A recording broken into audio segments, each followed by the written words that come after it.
لله نحمده ونستعينه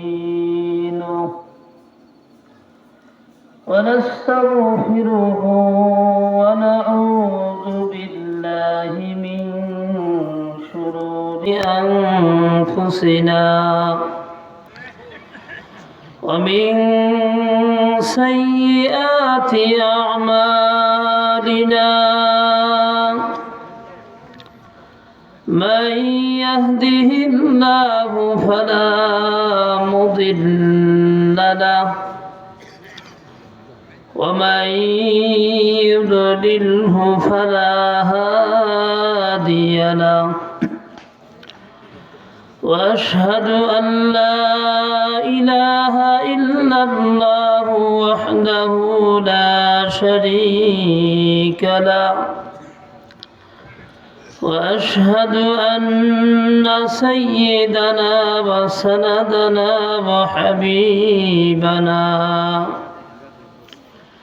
وحبيب ربنا وطبيب قلوبنا ومولانا محمدا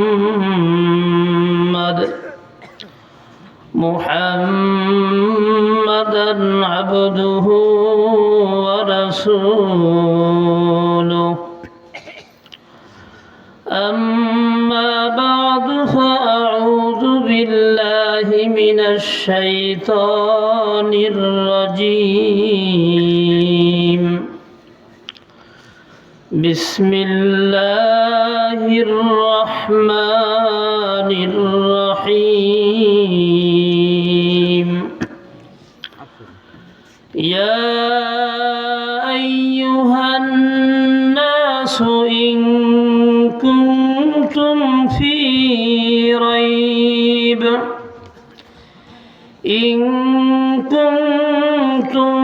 في ريب من البعث فإنا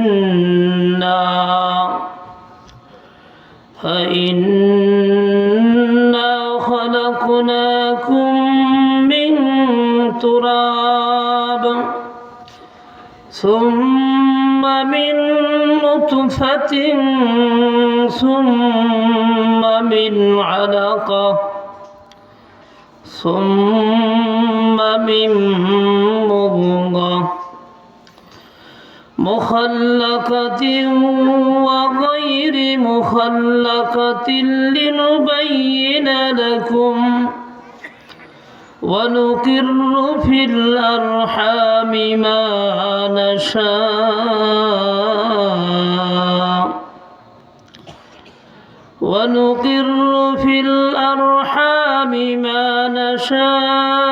إلى أجل مسمى ثم نخرجكم طفلا ثم لتبلغوا أشدكم ومنكم من يتوفى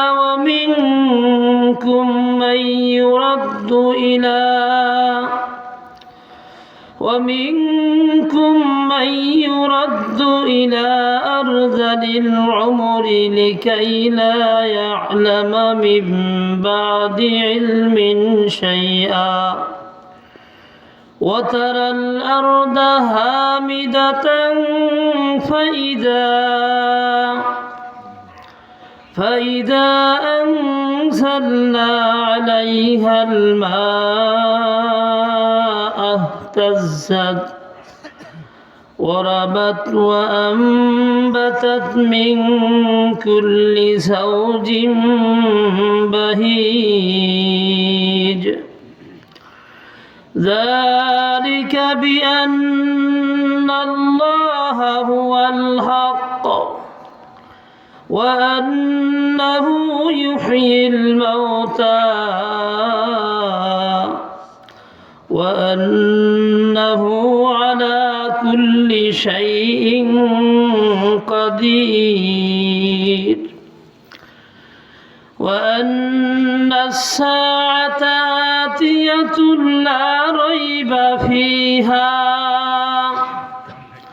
وأن الله يبعث من في القبور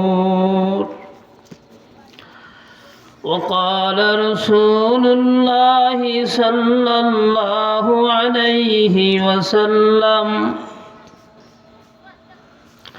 القيس من دان نفسه وعمل لما بعد الموت تو برائے بندگی ہے یاد رکھ بہر صرف و گندگی ہے یاد رکھ زائے شادی نست دنیا ہوشدار جائے گریا نست ایجا ہوشدار کار دنیا جملہ سے کار ہست در خوشی غم است و از غم فرح خاست ہر کے گریا نست ای آخندہ بواد واقع شادہ زست او گریا بواد فعل معکوس است نقش جہاں میل ہر چیز ہے بسوئے زد بدا اللهم صل على سيدنا محمد وعلى آل سيدنا محمد وبارك وسلم سبحانك لا علم لنا إلا ما علمتنا إنك أنت العليم الحكيم الحمد لله الله جل جلاله وعما نواله মায়া করে দয়া করে মেহেরবানি করে এই ফিতনার জামানায় আল্লাহ পাক দুনিয়াবি বিভিন্ন ধরনের মশগলা থেকে ফারেক করে গুনাহের পরিবেশ থেকে গাফলাতের পরিবেশ থেকে বেহুদা গপগুজারি করে করে হায়াত নষ্ট করার পরিবেশ থেকে আল্লাহ পাক তেনার কালামে পাকের দরসে কোরআনুল করিমের ছাত্র হওয়ার তালেবুল ইলম হওয়ার তৌফিক এনায়েত করেছেন কোরআনুল করিম শ্রবণ করার এবং কোরআনুল করিমের ব্যাখ্যা শোনার জন্য বসার তৌফিক দিয়েছেন এজন্য শুকরিয়া জ্ঞাপন করি আলহামদুলিল্লাহ। মাদারীপুর থেকে যখন আসতেছিলাম আরও একটা মজলিস দেখে আসলাম। সেই মজলিসের শ্রোতা কেউ স্বাভাবিক না। ওখানে বাতি হবে কমপক্ষে 2 থেকে 300। ওই মাহফিলের ওই প্যান্ডেলের খরচা হবে কমপক্ষে 30,000 টাকা। বিশাল বড় বড় কালো কালো কি যেন দেখলে ভয় করে, জমিন সহ কাঁপাইতেছে। আর মানুষ না কোন জঙ্গলের প্রাণী জানি না, কেউ স্থির না, এমনভাবে নাচতেছে কারো চেহারা বোঝার কোনো কায়দা নেই। কখনো লাল, কখনো সবুজ, বিভিন্ন ধরনের বাতি, ওই বাতির তালে তালে তারা নাচতেছে। ওটাও একটা মজলিস, যেটা আসার পথে দেখলাম। এটাও একটা মজলিস।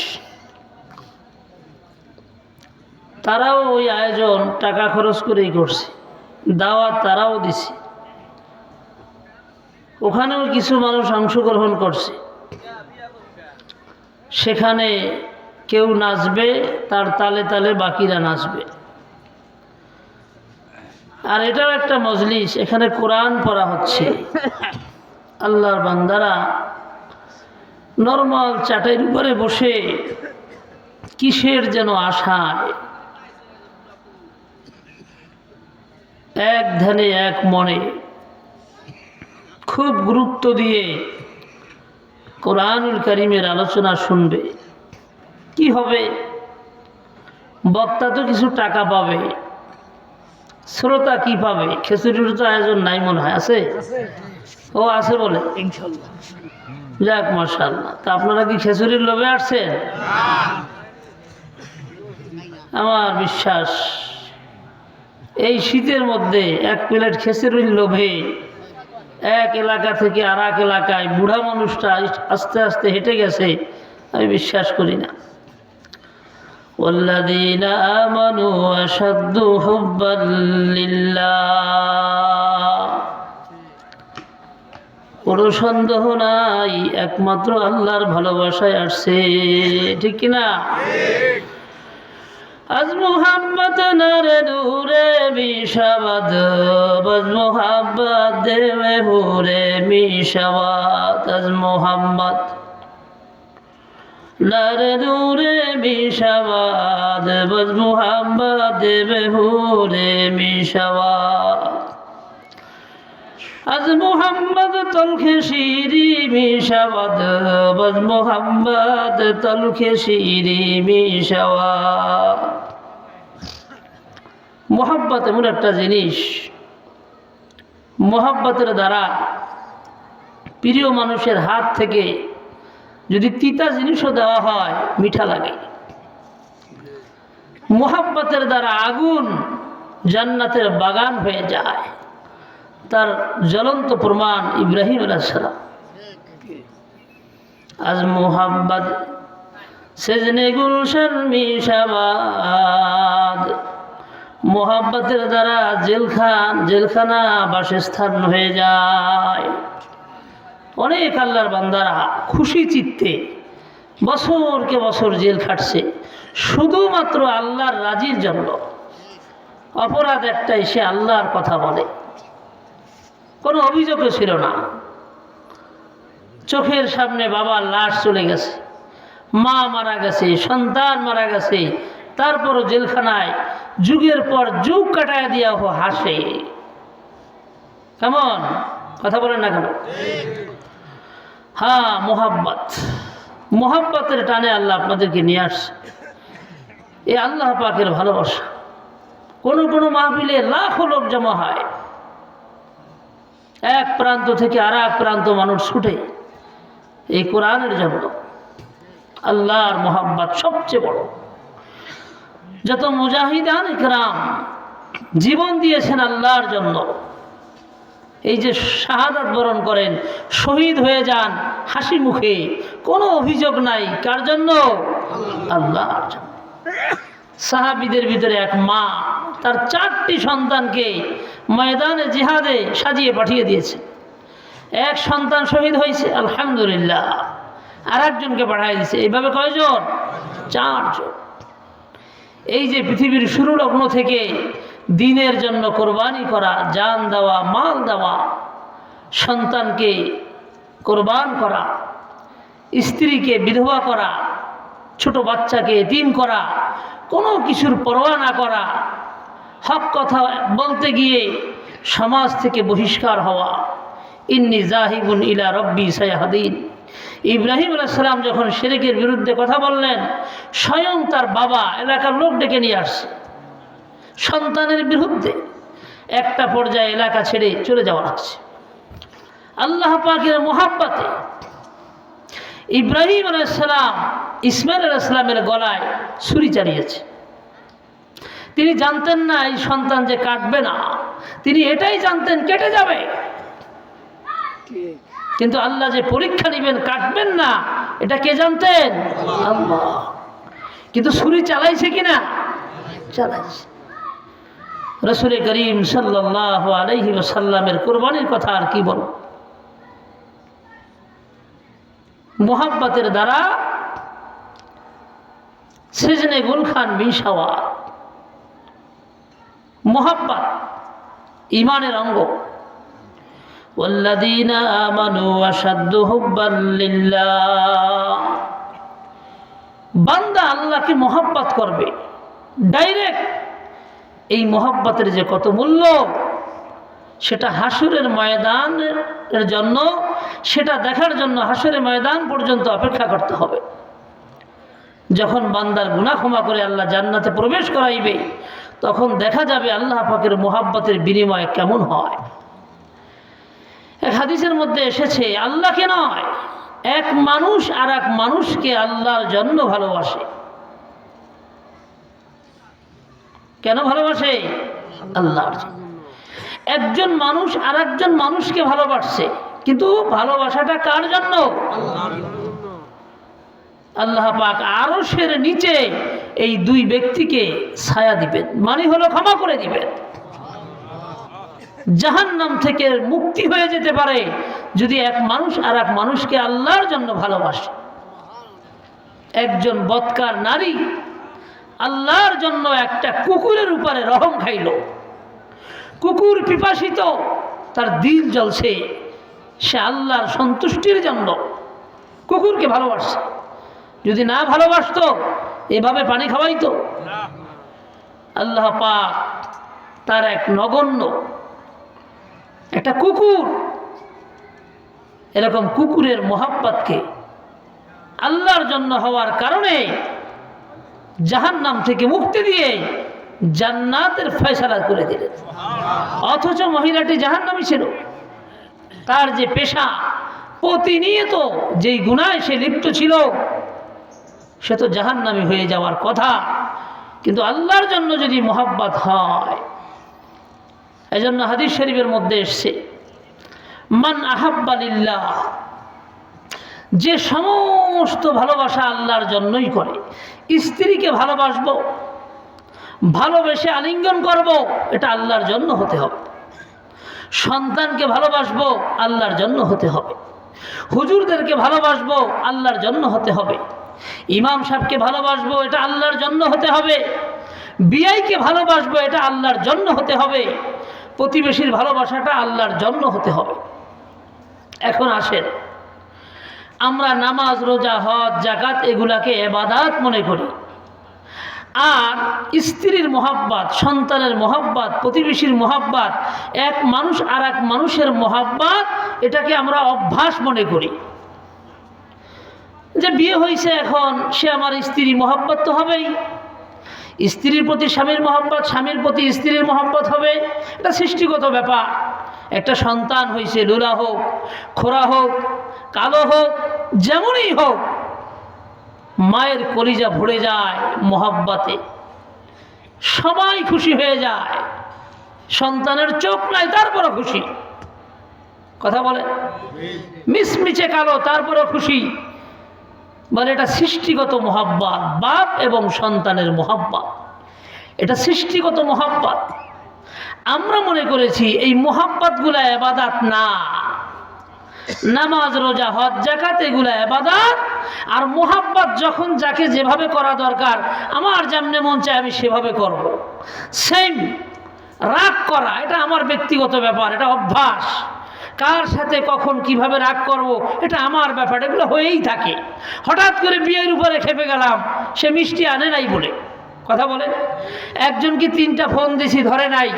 লোকটা টয়লেটে থাকতে পারে, সমস্যায় থাকতে পারে। ওরা এত বড় সাহস, 3টা ফোন দিলাম, ফোন ধরলো না, যার তোর সাথে আর কথাই বলবো না। এবার ওদিক থেকে ফোন দিতেছে, 2 দিন পর্যন্ত ফোন ধরে না। সে জানতেও চেষ্টা করে নাই যে 3টা ফোন যে আমি দিছি, সে তো মানুষ, কোথায় ছিল, কি অবস্থায় ছিল, রাগ করে বসছে।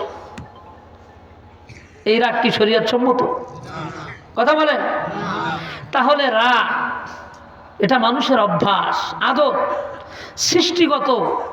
মানুষের মধ্যে রাগ, গুসা থাকে, কারণ মানুষ 4 জিনিস দ্বারা সৃষ্টি: আগুন, পানি, মাটি, বাতাস। এই রাগ না, এটা আগুনের প্রভাব।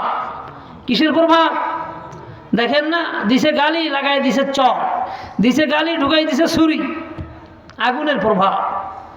আল্লাহ রসুল বলেন, তোমরা কি ভেবেছো, ইসলাম তো বুঝোই নাই, মনে করছো সেজদা আল্লাহর জন্য দিবা, কোরবানি আল্লাহর জন্য করবা, হজ আল্লাহর জন্য করবা, আর তসবিহ নিয়ে সুবহানাল্লাহ, আলহামদুলিল্লাহ, আল্লাহু আকবার আল্লাহর জন্য করবা।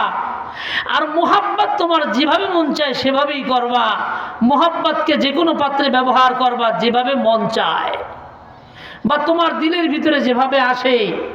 মোহাব্বতের কোনো লাগাম নাই, এখানে কোনো শরিয়াত নাই। না, তুমি বুঝো নাই। যে কোনো জায়গায় যে কোনো কারণে রাগ করা যাবে না।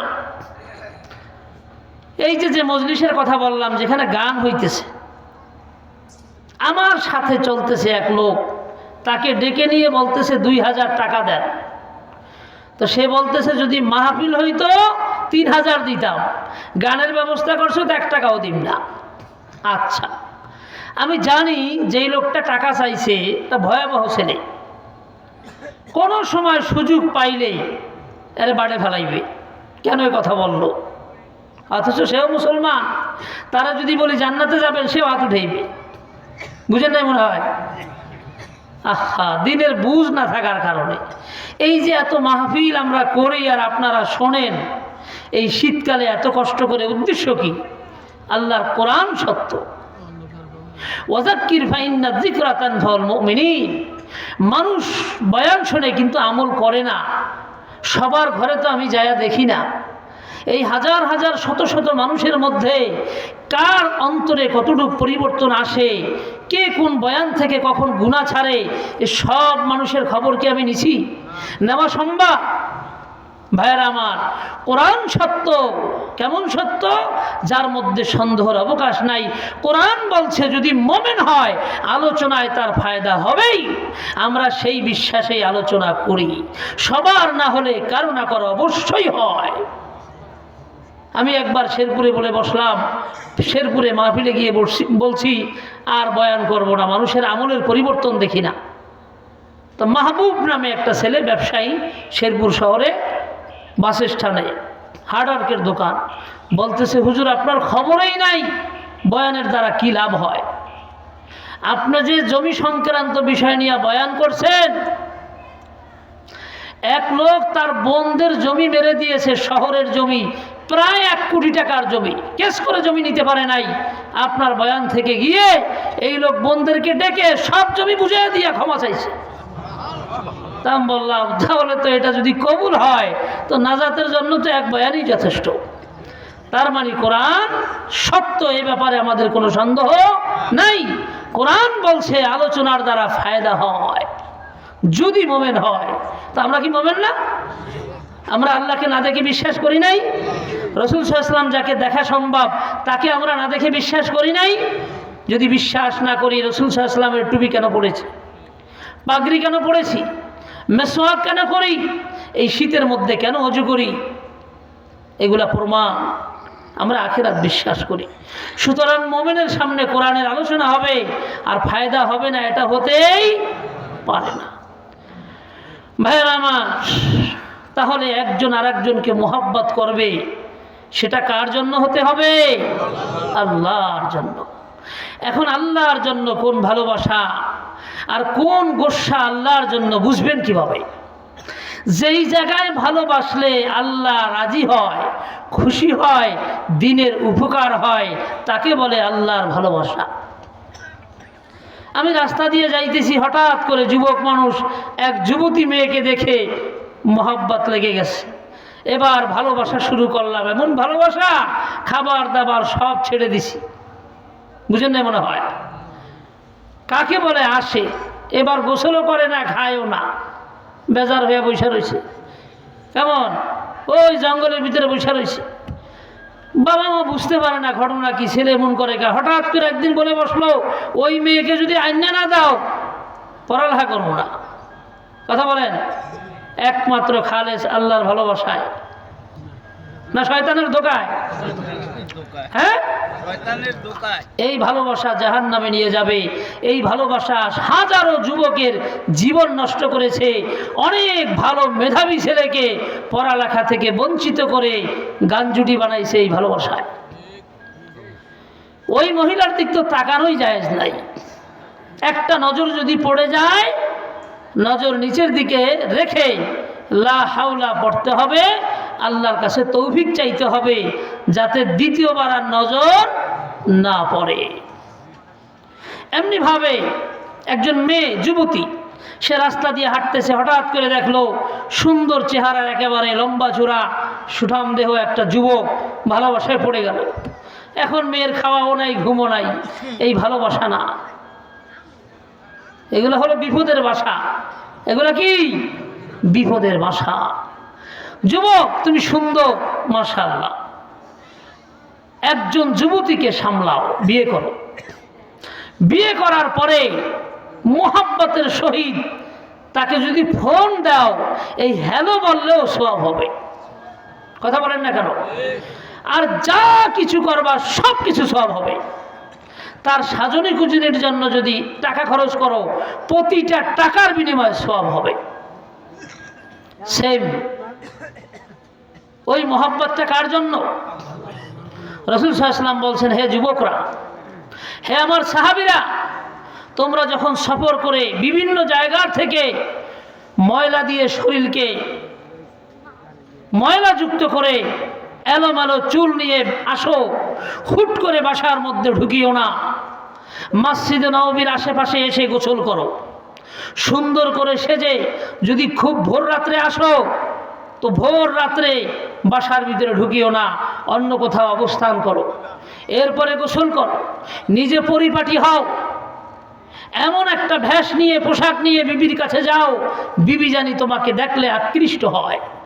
এবং বিবিকে সুযোগ দাও, সে সারাদিন কাজ করে এলোমেলো পোশাক নিয়ে শুয়ে আছে, সুন্দরী চেহারা, ভালো, কিন্তু এখন কাপড় চোপড়গুলো সাজানো গুছানো নাই, রাত্রে শুয়ে আছে, সারাদিন কাজ শেষ করে সে জানে না তার স্বামী আসবে।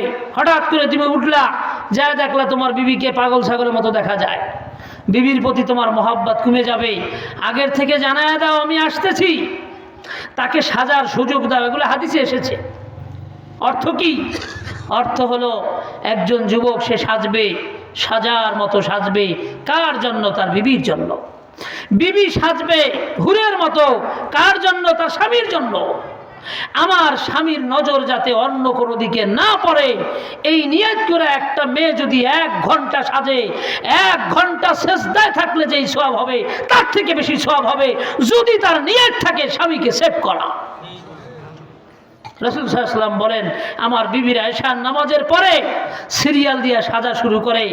এক এক বিবি এমনভাবে সাজে, ওরা জান্নাতের হুর। আজকে আমাদের মা বোনরা কখন সাজে? ঘরের ভিতরে পেতনির মতো থাকে। কেমন? স্বামী আইসা হেঁটে পেতনির মতো দেখা যায়, ওই মোবাইলেরগুলো ভালো দেখা যায়। তো আসতে ঘরের তুন বাইরে মোবাইলের ভিতরে ওই সাজন্য কুজন্য মেয়ে আছে না, এগুলো বয়ে বয়ে দেখে। অথচ তার স্ত্রী যদি সাজার মতো সাজতো, তাহলে এই মোবাইল বাদ দিয়ে স্ত্রীর সাথে গল্প করতো। ঠিক কিনা বলেন? আজকে সমাজ কেন নষ্ট হয়েছে? শরিয়াত কি? শরিয়াত বলে নাই সাজতে, সাজতে নিষেধ করছে। শরিয়াত ভাগ করে দিয়েছে। যত সেন্ট আছে, ঘ্রাণ, যত প্রকারের ঘ্রাণ জাতীয় জিনিস আছে, সবগুলো পুরুষের। আর যত সাজনী কুজনী আছে, রংচং ভংচং, সব মহিলাদের। একটা ভুল কথা আছে আমাদের দেশে, কয় পায়ে মেহেদি দেওয়া যায় না। কেন? আল্লাহ রসুল দাড়িতে মেহেদি দিছে। কে বলছে? কোন হাদিসে আছে? আচ্ছা, আল্লাহ রসুল পায়ে মেহেদি দিছেন, রসুল সাল্লাল্লাহু আলাইহি ওয়াসাল্লাম তো পায়ে তেলও দিছেন। কথা বলেন না কেন? সমস্ত শরীরে তেল দিছেন, তা আপনি পায়ে তেল দেন কা? রসুল সাল্লাল্লাহু আলাইহি ওয়াসাল্লাম তেল দিছে না, তো হুজুর সাল্লাল্লাহু আলাইহি ওয়াসাল্লাম এই পানি চেহারায় দিছে না, তো পানি আপনি কেমনে পায়ে দেন? আল্লাহ রসুল তো এই পানি দিয়ে অজু করছেন, চেহারায় দিছেন, সেই পানি আমি কেমনে পায়ে দেই? না, এটা হতে পারে না। আমি অজু করবো ঠিক, কিন্তু পা ধুবো না। পা ধুই আর যাই করি, শৌচা তো যাবেই না। রাসূল সাল্লাল্লাহু আলাইহি ওয়াসাল্লাম যেই পানি দিয়ে চেহারা ধুইছে, ওই পানি দিয়ে আমি শৌচ করবো, হতেই পারে না। বাহ, এভাবে যদি কেউ বুঝে নেয় তো শরীয়ত খুব ভালোই বুঝবে নাকি? এমন বুঝা বুঝবে, ওর পাশ দিয়ে মানুষ হাঁটার কোনো কায়দা থাকবে না। আল্লাহ রসুলের গোটা মাথা এবং দাড়ি মিলে চুল পাকছে 20টা। কয়টা? মাথা এবং দাড়ি সব মিললে যদি 20টা চুল পাকে, এতে মেহেদি দেয় কোন জায়গায়? এ কি এক জায়গায় পাকছে? হ্যাঁ, আরবের লোকেরা দাড়ি রাখত। মুশরিকদের দাড়ি ছিল, অমুসলিমদের দাড়ি ছিল, ওই সময় ইহুদ খ্রিস্টানদের দাড়ি ছিল। এখন তো মুসলমানেরও দাড়ি নাই, কিন্তু ওই যুগে কাদের দাড়ি ছিল? যেমন এখন মুসলমানের টুপি নাই, কিন্তু হিন্দু শিখদের পাগড়ি আছে মাথায়। তো আবু বকর রাদিয়াল্লাহু তাআলা আনহুর বাবা আবু কুহাফা তেনাকে রাসূল সাল্লাল্লাহু আলাইহি ওয়াসাল্লামের সামনে নিয়ে আসলেন, পরিচয় করিয়ে দিলেন যে ইয়া রাসূলুল্লাহ, উনি আমার বাবা। হুজুর সাল্লাল্লাহু আলাইহি ওয়াসাল্লাম দেখলেন ওনার দাড়িগুলো একবারে ধবধবে সাদা, সবগুলা দাড়ি পেকে গেছে সাদা। আল্লাহ রসুল বললেন গায়্যিরুহু, এই দাড়িকে মেহেন্দি লাগাও, বিল হেন্না ওয়াত্তাকু সেওয়াদা, তবে খেজাব পরিহার করো, কিন্তু মেহেদি লাগাও। কেন লাগাও? খালিফুল ইয়াহুদা ওয়ান নাসারা, ইহুদ খ্রিস্টানের সাথে যাতে কোনোভাবেই না মিলে। তোমার অন্তরে ঈমান আছে, তাদের ঈমান নাই, কিন্তু তোমার দাড়ি তাদের দাড়ির সাথে যাতে না মিলে, এই জন্য তারা যেহেতু দাড়িতে মেহেন্দি দেয় না ইহুদিরা, তোমরা মেহেন্দি দিয়া তাদের সাথে মিল নষ্ট করো। আজকে গানের তালে তালে শত শত আলোক সজ্জা করে বাতি লাগাইয়া জমিন কাঁপাইয়া এই যে মুসলমানের সন্তানগুলা হেলে ধুলে নাচতেছে, এই কৃষ্টি কালচার কি মুসলমানের? এগুলা মুসলিমদের কৃষ্টি কালচার? কোরআন হাদিসের কোথাও আছে? পৃথিবীর ইতিহাসে আছে? হ্যাঁ, পৃথিবীর ইতিহাসে আছে। এই গান বাদ্য কৃষ্টি কালচার কাদের? রাসূল সাল্লাল্লাহু আলাইহি ওয়াসাল্লাম যখন কোরআনের দাওয়াত দেওয়া শুরু করলেন, মক্কার মুশরিকরা, ইহুদ খ্রিস্টানরা কোনোভাবেই যখন এই কোরআনের বাসি থেকে মানুষকে ফিরাইতে পারলেন না, তখন শাম দেশ থেকে তারা গায়িকা নায়িকা বিভিন্ন ধরনের বাজে মহিলাদেরকে ভাড়া করে বিভিন্ন ধরনের উল্টাপাল্টা কিচ্ছা কাহিনীর নভেল বই এবং গানের বই ক্রয় করে তারা এই নারী দিয়া মদ দিয়া একটা গানের আসর তৈরি করলেন, যাতে মানুষ কোরআন থেকে বিমুখ হয়ে ওই গানে লিপ্ত হয়। সেখান থেকে আসছে গান। তাহলে কি আমাদের জন্য গান না কোরআন? আমরা কি গানের শ্রোতা না কোরআনে? তাহলে ওয়াদা করি জীবনে কোনোদিন আমরা গান শুনবো না, সমাজে কাউকে গানের কোনো পরিবেশ করতেও দিব না। আজকে যারা গানের আয়োজন করছে যুবক, এদের কি গার্জিয়ান নাই? আছে, দিনের বুঝ নাই। ভাইয়েরা আমার, তাহলে আসেন, মোহাব্বত কার জন্য হবে? আল্লাহর জন্য। এখন একজনে বলল, ভাই এখানে গান হবে, 10টা টাকা দেন। আপনি বাজারের দোকানদার, কি করবেন? অনেক নিয়মিত মানতে হয়। সবাই টাকা দেয়, আমি যদি না দেই কেমন দেখা যায়? সবাই জাহান্নামে যায়, আমি যদি না যাই কেমন দেখা যায়? বলবেন তো হাসরের ময়দানে? হ্যাঁ, যখন দলে দলে জাহান্নামে যাওয়া শুরু করবে, তখন বলবেন এত বিশাল দল যেহেতু জাহান্নামে যায়, আমার আশেপাশেই তো এরা ছিল, দুনিয়ায় বন্ধু ছিলাম, এখন যদি এদের সাথে জাহান্নামে না যাই তো কেমন দেখা যায়? এগুলা বলার সুযোগ আছে? আল্লাহ রসুল বলেন, পরিপূর্ণ ইমানদার হতে হলে তোমার মোহাব্বতকে আল্লাহর অধীনে করতে হবে। পূর্ণাঙ্গ ইমানদার হতে হলে তোমার গোসাকে আল্লাহর অধীনে করতে হবে। পূর্ণাঙ্গ ইমানদার হতে হলে তোমার দানটাও আল্লাহর জন্যই হতে হবে। পূর্ণাঙ্গ ইমানদার হতে হলে তুমি যে এক জায়গায় দান করবে না, এই যে দিলা না, একজনে চাইলো, এই না দেওয়াটাও আল্লাহর জন্য হতে হবে। জীবন যেতে পারে, মুসলমান গানে টাকা দিতে পারে না। দিব না তোর গানে টাকা, কি করবি করিস। আমি যদি গানে টাকা না দেই তো আমার সাথে আল্লাহ থাকবে। হয়তো বাজারের কিছু লম্পট থাকবে না, কিন্তু আমার সাথে কে থাকবে? তো আল্লাহ বলছে, আমি কি যথেষ্ট নই? হ্যাঁ বান্দা, আমি কি তোর জন্য যথেষ্ট নই? কি বলেন? বালা ইয়া রাব্বানা আনতা কাফিল লানা লা শাক্কা ফি, নিশ্চয় আপনি যথেষ্ট। যেমন যথেষ্ট হয়েছিলেন ইব্রাহিম আলাইহিস সালামের জন্য, যখন গোটা পৃথিবী ইব্রাহিম আলাইহিস সালামকে পোড়ার জন্য উদ্বুদ্ধ হয়েছে, আগুন দিয়ে পোড়ার জন্য যাবতীয় ব্যবস্থা করেছে, রাষ্ট্রপ্রধানও একমত, সমস্ত জনগণ একমত, বাবাও একমত, বন্ধুরাও একমত, এলাকাবাসী একমত, প্রতিবেশী একমত, গোটা পৃথিবী একমত, কিন্তু একমত ছিল না কে? আল্লাহ। পারছে ফুটতে? না আগুনকে কি বানায় দিছে? জান্নাতের বাগান। হিম্মত করেন, ওয়ালা তাআবানু আলাল বিররি ওয়াত তাকওয়া, নেক কাজের সহযোগিতা করো। ওয়ালা তাআবানু আলাল ইসমি ওয়াল উদওয়ান, অন্যায়ের সহযোগিতা করিও না। আজকে 5 জন 10 জনের টাকা দিয়েই তো এলাকায় গান হয় না। সবাই যদি বলে তোর গানে টাকা দিব না, মাহফিলান 10 টাকার জায়গায় 20 টাকা দেব, এলাকায় কোনোদিন গান প্রতিষ্ঠিত হওয়া সম্ভব? কেন হয়? 5 জনের ভিতরে 3 জন খারাপ, এই কারণে হয়। 5 জনের ভিতরে কয়জন খারাপ? তো মোহাব্বত কার জন্য হতে হবে? রাসূল সাল্লাল্লাহু আলাইহি ওয়াসাল্লাম বলেন, বিবির মুখে লোকমা তুলে দেওয়া সুন্নাত, এর দ্বারা আল্লাহ খুশি হয়। শুধু বিবির প্লেটে আলাদা সে খাবে, তোমার প্লেটে তুমি খাবা, এভাবে না। মাঝে মাঝে বিবির মুখে খানা উঠাইয়া দিও, এক লোকমা খানা উঠাইয়া দিও, 12 বছরের কষ্ট ভুলে যাবে। এটা সুন্নাত। তাহলে মোহাব্বত কার জন্য? অনেকে আছে বিবিরে মোহাব্বত করে না, ভাবিরে মোহাব্বত করে। বিবি সুন্দরী, ওদিক তাকায় না, কার দিক তাকায়? ভাবির দিকে। এই ভাবির মোহাব্বত এটা হারাম, এটা মোহাব্বত না, এটা জাহান্নামের কারণ হবে। বিবির মোহাব্বত এটা জান্নাতের কারণ হবে। তো মোহাব্বত কার জন্য হবে? তো এক মুসলমান আর এক মুসলমানকে যদি আল্লাহর জন্য মোহাব্বত করে তো আরশের নিচে ছায়া পাবে, মানে নিশ্চিত সে নাজাত পাবে, জান্নাত পাবে। তো আল্লাহর জন্য এক মানুষ আর এক মানুষকে যদি ভালোবাসে, তো এক মানুষ আর এক মানুষকে ভালোবেসে কি না করে? এক বন্ধু আর এক বন্ধুর জন্য জীবন দিয়ে দেয়, দেয় কিনা বলেন? গায়ের পোশাক দিয়ে দেয়। মৃত্যু মুখে এক গ্লাস পানি, সে জানে এই পানি আমি না খেলে মারা যাব, আমি খেলে হয়তো বাঁচতে পারি। আল্লাহর জন্য যখন মোহাব্বত হয় তো এক গ্লাস পানিকে ঠেলে ঠেলে 7 জন পর্যন্ত দিয়ে প্রথম 6 জন দুনিয়া থেকে চলে যায়। এই নিদর্শন সাহাবায়ে কেরাম দেখিয়ে গিয়েছেন আল্লাহর জন্য মোহাব্বত। তো আল্লাহর জন্য মোহাব্বত দেখেই তো আমরা আলেমদের কাছে যাই, ঠিক কিনা বলেন? এই কষ্ট করে শীতের রাত্রে মাহফিলে আসি কার জন্য? আল্লাহর জন্য।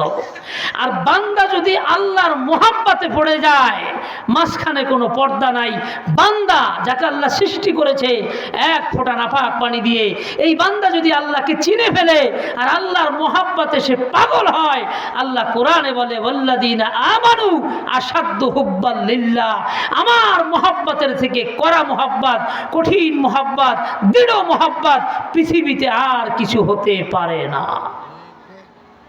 সাহাবায়ে কেরাম জীবন দিয়ে দিলেন আল্লাহর মোহাব্বতে, যৌবন দিয়ে দিলেন আল্লাহর মোহাব্বতে। আবু বকর রাদিয়াল্লাহু আনহু ঘরের সব নিয়ে আসলেন কার মোহাব্বতে? সালমান ফারসি রাদিয়াল্লাহু তাআলা আনহু। উনি কোন বংশে? ইরানের বাদশার ছেলে, রাজ পরিবারের সদস্য।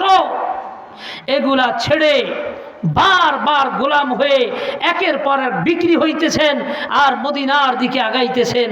মুহাম্মদুর রাসূলুল্লাহ সাল্লাল্লাহু আলাইহি ওয়াসাল্লামের মুহাব্বত তাকে পাগল বানায়া ইরান থেকে সেই খেজুর গাছের দেশে নিয়ে গেছে। একটা পর্যায়ে আল্লাহ পাক সেই রাসূল সাল্লাল্লাহু আলাইহি ওয়াসাল্লামকে না দেখে শুধু কিতাবে শুনে যে মুহাব্বত করছিলেন, এই মুহাব্বতের কি বিনিময়, কি কোরবানি সে দিয়েছে। 9 বার বিক্রি হয়েছে। কয়বার? বাদশার ছেলে সে গোলাম হয়ে বিক্রি হয় মুহাম্মদুর রাসূলুল্লাহর মোহাব্বতে। আসলে মোহাব্বতটা কার ছিল? আল্লাহর। এদিকে লম্বা সফর, রাসূল সাল্লাল্লাহু আলাইহি ওয়াসাল্লামের সাথে তার দিদার হবে, কেমন মোলাকাত হবে, সে কালিমা গ্রহণ করবে, সে একজন বড় ধরনের সাহাবী হবে, তার পরামর্শেই এই খন্দক খোদাই করে যুদ্ধে যেতে হবে। এসব আল্লাহ জানতেন। 300 বছর হায়াত দিয়েছেন আল্লাহ তাকে। কয়শো? আল্লাহু আকবার কাবীরা। হুযায়ফাতুল ইয়ামান মোহাব্বতে চলে গেছেন। বেলাল হাবশী আল্লাহর জন্য মোহাব্বত। এই শরীরের চর্বিগুলাকে তারা গলায় দিছে, কাফেরেরা লোহা গরম করে শরীরের মধ্যে ঢুকাইয়া চর্বি গলাইছে, কিন্তু মোহাব্বতে কোনো অভিযোগ ছিল না। আহাদ আহাদ আল্লাহ আল্লাহ বলছে। বেশি দিনের আগের কথা নয়, মাহমুদুল হাসান দেওবন্দি ইংরেজদের নির্যাতনে কিতাবের মধ্যে লেখে তার এই মাজার আশেপাশে হাড্ডি ছাড়া কোনো গোশত ছিল না। ইংরেজরা একইভাবে এই ফাতাওয়ায়ে মাহমুদিয়ার লেখককে নির্যাতন করেছে, এমন নির্যাতন তার এই মাজার সমস্ত গোশতগুলাকে খসায় ফেলছে আর বলছে, হে মুসলমানের বাচ্চা, আমাদের পক্ষে ফতোয়া দে। তুই না বড় মুফতি, তোরে গোটা হিন্দুস্তান ফলো করে, তুই ফতোয়া দিলেই আমরা বেঁচে যাব, আমাদের অভিযান সাকসেস হবে, আমাদের পক্ষে ফতোয়া দে। মাহমুদুল হাসান দেওবন্দি রহিমাহুল্লাহ বলেছেন, আরে বেআক্কল লাল কুত্তার বাহিনী, তোরা তো বুঝতে ভুল করছস, আমি কার উত্তরসূরি? আমি বেলালে হাফসির উত্তরসূরি। তোরা কি ইতিহাস পড়স নাই? বেলালে হাফসির শরীরের এই চর্বিগুলা গলে গেছে, কিন্তু সে আল্লাহর মোহাব্বতে এক চুল এদিক থেকে সেদিক যায় নাই, আহাত আহাত বলেছে, কালিমা ছাড়ে নাই। আমি তো তারই উত্তরসূরি। শুধু এই আমার মাজার গোস্ত নয়, গোটা বডির সমস্ত গোস্ত যদি গলায় ফেলস, যত নির্যাতন আছে সব করস, আমি ওই বেলাল রাদিয়াল্লাহু আনহুর উত্তরসূরি, কখনো তোদের পক্ষে একটা ফতুয়াও দেব না। এগুলা কিসের মোহাব্বত?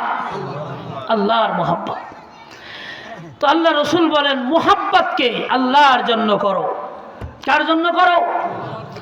আল্লাহর জন্য। মোহাব্বত না হওয়ার কারণে আমরা গুনাহে লিপ্ত হই। কিসের কারণে? তাহলে আমি জীবনে যত মোহাব্বত করব, কার জন্য করব? সন্তানকে ভালোবাসে কেন জানেন? সন্তান বড় হলে তার কামাই খাবে, সে হাজার হাজার কোটি কোটি টাকার মালিক হবে। তো বাবা তো পারে নাই কোটি টাকার মুখ দেখতে, সন্তান দিয়া কোটি টাকার মুখ দেখবে, শান্তি করবে। তো এবার সন্তানকে ভালোবাসে। কেমন ভালোবাসে?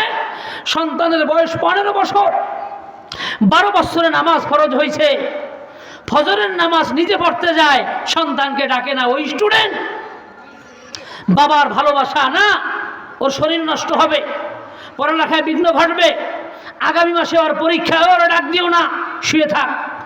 সন্তান নামাজ পড়তে চায়, তারপরও কয় পড়, 4 ওয়াক্ত পর 1 ওয়াক্ত বাদ দে, শরীর ভালো থাক।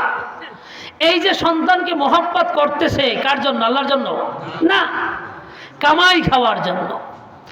একটা সময় এই সন্তান যখন কামাই করবে, ঠিকই কামাইবে, খুব বেশি যদি কামাই করে, এই বাবার স্থান হবে বৃদ্ধাশ্রম।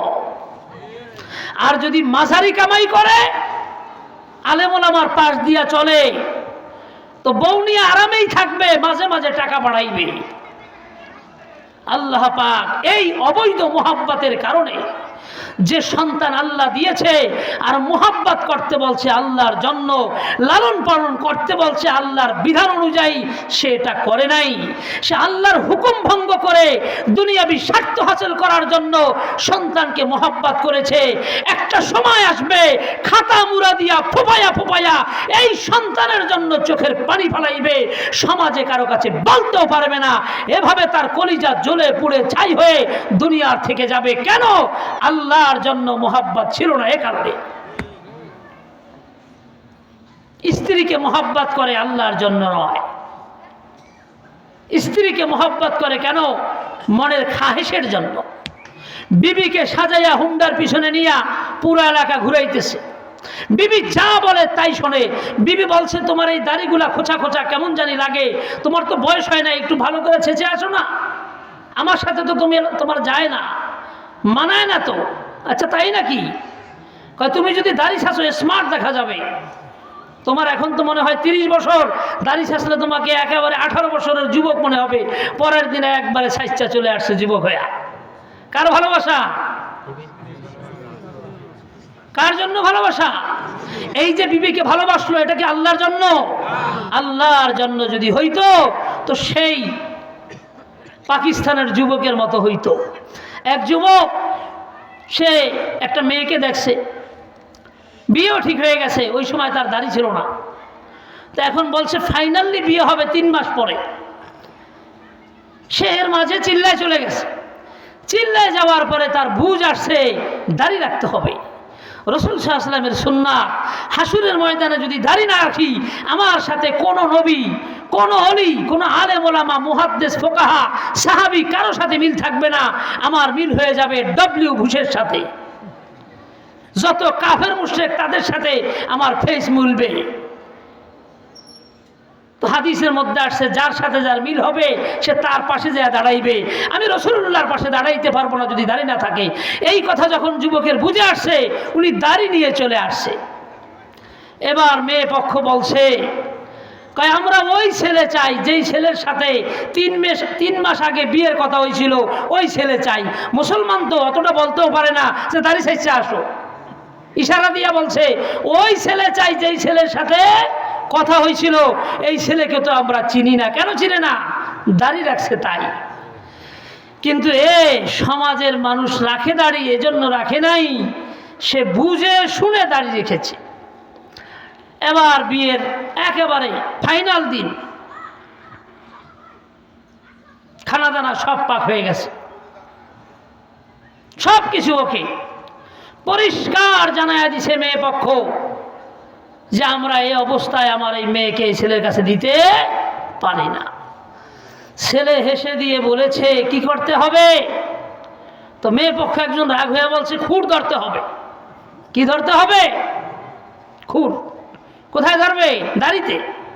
যুবক বলছে খুর যদি ধরতে হয় তো হে পাকিস্তানবাসী, গোটা পৃথিবী জেনে রাখো, আমার খুর যদি ধরতে হয় গলায় ধরো।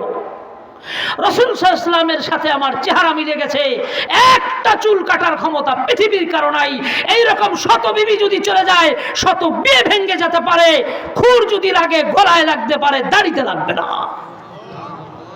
আল্লাহ পাক ওই বিয়ের মধ্যে এসেছে এক লোক, সেই লোক ওই পাকিস্তানের বড় ধনীদের মধ্যে একজন। এই যুবকের কথা শুনে মেয়ে পক্ষকে বলছে তোমরা কি তাহলে মেয়ে দিবে না? কেন মেয়ে দিব না?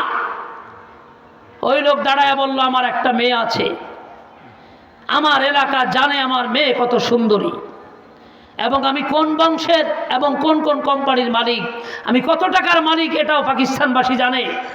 আমি আপনাদেরকে কথা দিচ্ছি, এখান থেকে আমার বাড়িতে যাবেন এর আগেই খানা পাক হয়ে যাবে। হে এলাকাবাসী সাক্ষী থাকো, এই যুবককে আমার মেয়ে দিয়ে দিলাম। বুঝেন না এই কথা? লাস্টে সেই কোটিপতির সাথে এই ছেলের বিয়ে হয়ে যায়। মেয়ে পক্ষ আফসোস করে, এক দাড়ি দুনিয়ায় যদি এরকম ইজ্জত বাঁচাইতে পারে, তোমার জীবনের আমল নামার সমস্ত গুনাহ আল্লাহ ঢেকে রেখেছে মুছে দিয়ে, শুধু তোমার সাথে রাসূলুল্লাহর দাড়ির সাথে মিল হয়েছে, এই কারণেই তোমাকে জান্নাত দিতে পারে। একইভাবে তোমার ভিতরে ঈমান আছে, অনেক আমল জীবনে করেছো, কিন্তু বাহ্যিকভাবে তুমি ফাসিক, তোমার সাথে রাসূলুল্লাহর মিল নাই, আল্লাহ অসন্তুষ্ট হয়ে এই কারণে তোমাকে জাহান্নামে দিয়ে দিতে পারে। তার জ্বলন্ত প্রমাণ হলো মূসা আলাইহিস সালামের সাথে ফেরাউনের যেই জাদুকারী বাহিনী এসেছিল, ফেরাউনের ওই বাহিনীকে ফেরাউন মূসা আলাইহিস সালামের সাথে উপহাস করার জন্য একটা পদ্ধতি অবলম্বন করেছিল। ওই মূসা নবীর বিরুদ্ধে লড়তে হবে তার পোশাক পরে, তোমরা সবাই হুজুর হয়ে যাও। জাদুকরদেরকে মূসা নবীর পোশাক পরাইছে, তাদেরকে টুপি পরাইছে, আসছে নবীর বিরুদ্ধে, কিন্তু পরছে কি? টুপি। তো ভিতরে কুফরি, কিন্তু বাহ্যিকভাবে দেখতে দেখা যায় নবীর সঙ্গী। আল্লাহ পাক এমন ঘটনা ঘটাইলেন, ওই যে জাদুকররা সাপ ছাড়লো আর মূসা আলাইহিস সালাম আল্লাহর হুকুমে লাঠি ছাড়লো। এই লাঠি এমন এক সাপ হইল আল্লাহর কুদরতে, সমস্ত সাপকে যখন গিলে খাইলো, ভয় পাইল ফেরাউন। আর মাঝখান দিয়ে যারা জামা পরে আসছিল, ভিতরে ছিল মূসা নবীর বিরুদ্ধে বিদ্বেষ এবং কুফরি, ঈমান ছিল না। মূসা আলাইহিস সালাম এবং তার ঈমানি দাওয়াতকে মিটাইয়া দিয়া ওই এলাকার মধ্যে, পৃথিবীর মধ্যে কুফরি প্রতিষ্ঠা করতে চেয়েছিল। বাহ্যিকভাবে মূসা নবীর সাথে মিল হওয়ার কারণে এমন ঈমান আল্লাহ তাদেরকে দান করেছে, ওই ফেরাউন ছাড়া সবাই ঈমানদার হয়ে গেছে। কেবল ঈমানদার হইল। আর কি উত্তর দিল শোনেন। ফেরাউন বলল আমার খেয়ে আমার পরে আমার চাকরি করে খুট করে এই নবীর আশ্চর্য কিছু দেখে এখনই পল্টি মারলি, শোন তোদেরকে এমন শাস্তি দিব, পৃথিবীর ইতিহাসে এমন শাস্তি আর কেউ দেয় নাই, সবচেয়ে বেশি শাস্তি দিব তোদেরকে। কাদেরকে বলতেছে? জাদুকর যারা ঈমান এনেছে। কেমন ঈমান আল্লাহ দিছে তাদেরকে? বলছে ফেরাউন তোর যা মন চায় কর, মারবি, কাটবি, পুরবি, যা মন চায় কর, এই শরীর আল্লাহর জন্য দিয়ে দিলাম, কোনো পরোয়া নাই, বড়ি দিয়ে দিব, জীবন দিয়ে দিব, ঈমান দিতে পারবো না। আমার রব সে, এই মূসা আলাইহিস সালামের রব যে। মেরিনের ভিতরে এইরকম পাওয়ারফুল ঈমান কেন পেয়েছে? বাহ্যিকভাবে নবীর সাথে মিল হয়েছে। মান তাশাব্বা বিকওমিন ফাহুয়া মিনহুম, যেই জাতির সাথে যার মিল তার সাথেই হাসর হবে। তাহলে হুজুর দাঁড়িয়ে আছে, মাঝে মাঝে মসজিদে যাই, ভিতরটা অনেক খারাপ, সুযোগ পাইলেই গুনাহ করি। আপনার ওই গুনাহ আমরা দেখি না, আল্লাহ দেখে।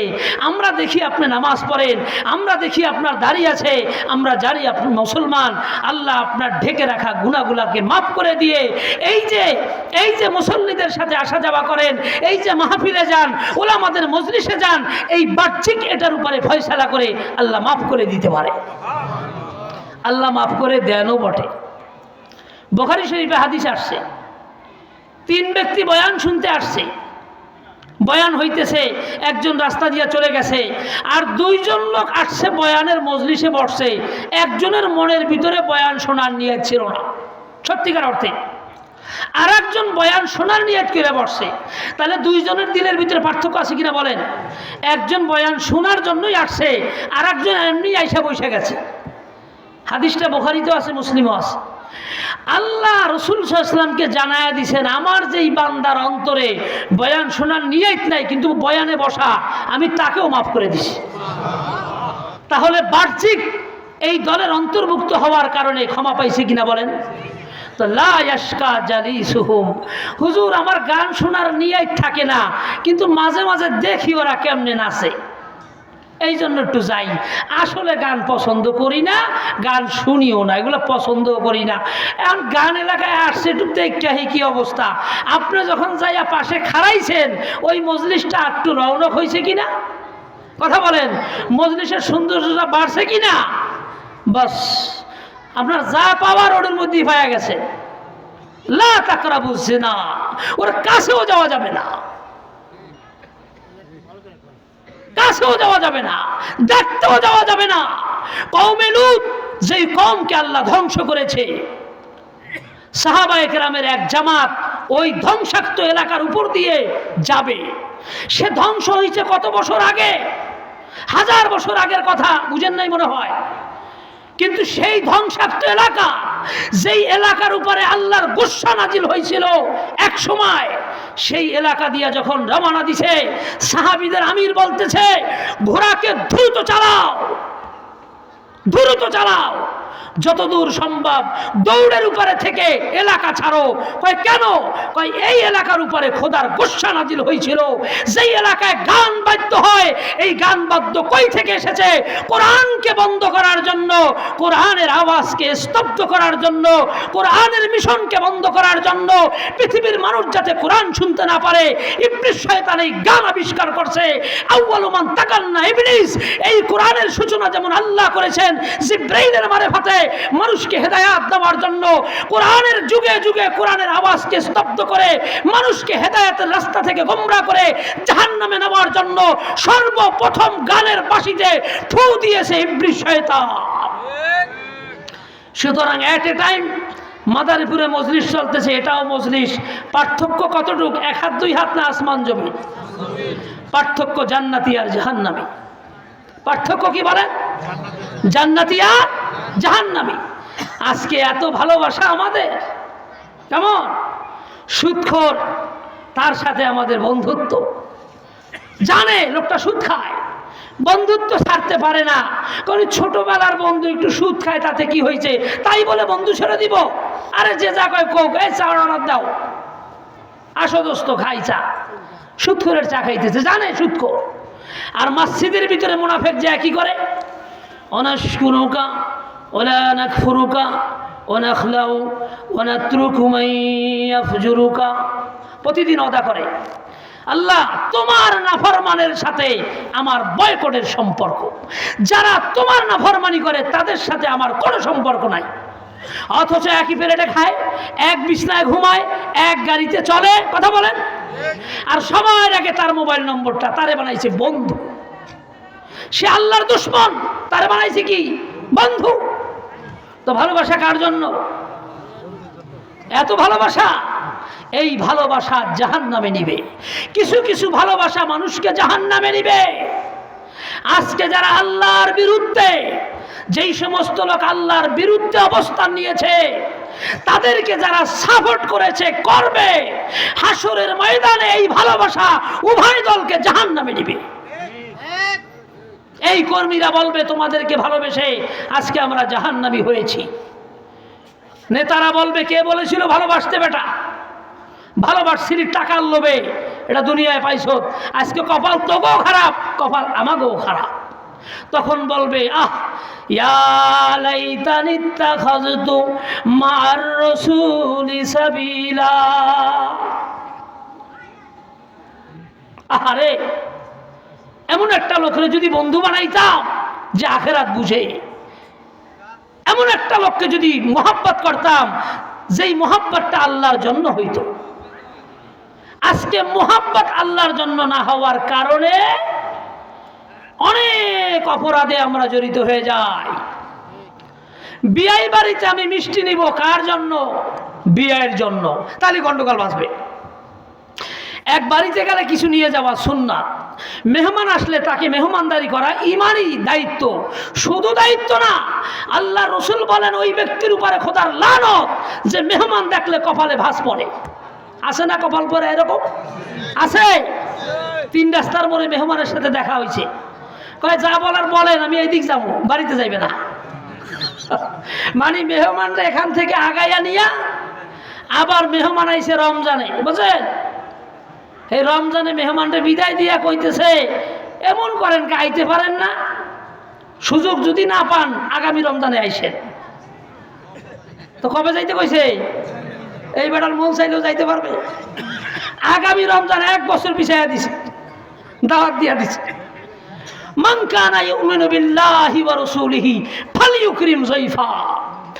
কেউ যদি সত্যিকার ইমানদার দাবি করে, আমি আল্লাহকে আল্লাহ বলে স্বীকার করে, কেউ যদি আখিরাত বিশ্বাস করে, তার উপরে ওয়াজিব মেহমানের কদর করা, মেহমানদারি করা। আজকে মেহমান বাড়িতে আসতে চাইতেছে, ফোনে কি বলে, কয় পর্যাপ্ত কম্বল নাই, গরম কাইলে আইছেন। কয় আহেন, সমস্যা নাই, কম্বল তো একটা, আমাকে কষ্ট হয়, আহেন আহেন। এ কইলে বেটা আইবে শীতকালে। অথচ সাহাবায়ে কেরাম না খায়া বাতি নিবাইয়া মেহমানকে খাওয়াইছে। খানা 1 প্লেট, বাচ্চা 2-3টা, মেহমান আসছে। আল্লাহ রসুল বলছে যদি ইমানদার হস মেহমানের কদর করতে হবে, এটা ইমানের দাবি। যদি বেঈমান হস মেহমানকে কষ্ট দিস, কোনো কথা নাই। সাহাবীরা কেমনে মেহমানদারি করাইছে দেখেন। আল্লাহর মোহাব্বত কাকে বলে? মেহমান আসছে, এটা আল্লাহর মেহমান। বাড়িতে যখন মেহমান আসে, এটা কার মেহমান? এই মেহমানকে কে পাঠাইছে? আল্লাহ। মেহমানদারি এত গুরুত্বপূর্ণ। তো এখন স্বামী স্ত্রী পরামর্শ করছে, খানা 1 প্লেট, মেহমানেরই ক্ষুধা মিটবে না, বাচ্চারাও ক্ষুধার্ত, কি করা যায়? কয়েকটা কৌশল অবলম্বন করো। আমরা যেমন কৌশল অবলম্বন করে মেহমান ধাওয়াই দেই, কথা বলেন নাই? আর সাহাবীরাও কৌশল অবলম্বন করছে, কয় বাচ্চাগুলো যদি না খাইয়া ঘুমাইয়া যায় মারা যাবে না, তাহলে কাজ করো, পানি গরম করো। কেমন? আগুন জ্বালাইয়া দিছে, শুধু পানি, কিচ্ছু নাই। চুলায় পানি টকবক করতেছে, বাচ্চারা বুঝতেছে মা কি জানি পাকাইতেছে। এই আশায় কান্না বন্ধ, ঘুমাই গেছে। গেল বাচ্চার কাহিনী।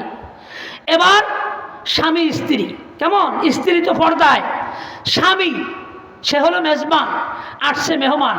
মেহমান তো আর মেজবান ছুঁয়ে খাইবে না। খানা কয় প্লেট? 1 প্লেট। কয় প্লেট? 1 প্লেট।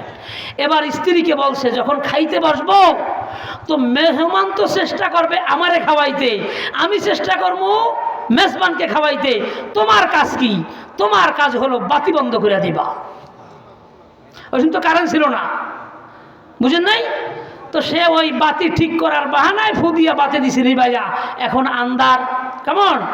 এখন বাড়িওয়ালা হাত লড়ায় আর ঠেল্লা ঠেল্লা খাবার মেহমানের সামনে দেয়, আর অল্প একটু খাইয়া চাকুম চুকুম করে হেরে বুঝায় আমিও খাইতেছি।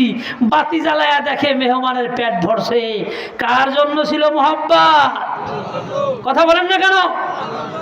কার জন্য? হ্যাঁ, ফ্রিজের ভিতরে গরুর গোস্ত রাখা আছে, মেহমান আইছে, কয় খবরদার না বলবি না গরুর গোস্ত, পোলট্রি মুরগি, পোলট্রি মুরগি, এই গরুর গোস্ত শস্য ভালো ভুলো খাওয়াই দিলে কয়দিন পরে আবার লক লইব, কোনো রকম খাওয়াই দিবি। তো এবার পোলট্রি মুরগি পাকাইয়া রান আলাদা করছে, ভালো ভালো গোস্ত আলাদা কইরা ঠ্যাং ঠুক মিলাইয়া খাওয়াই দিছে, কোনো রকম বুঝাই দিল অনেক অভাব। কয় দোয়া কইরেন, ছেলে বিদেশ থাকে ঠিক, অবস্থা খারাপ। এই খারাপ অবস্থা দেখে আর এই বাড়িতে মেহমান আইবে?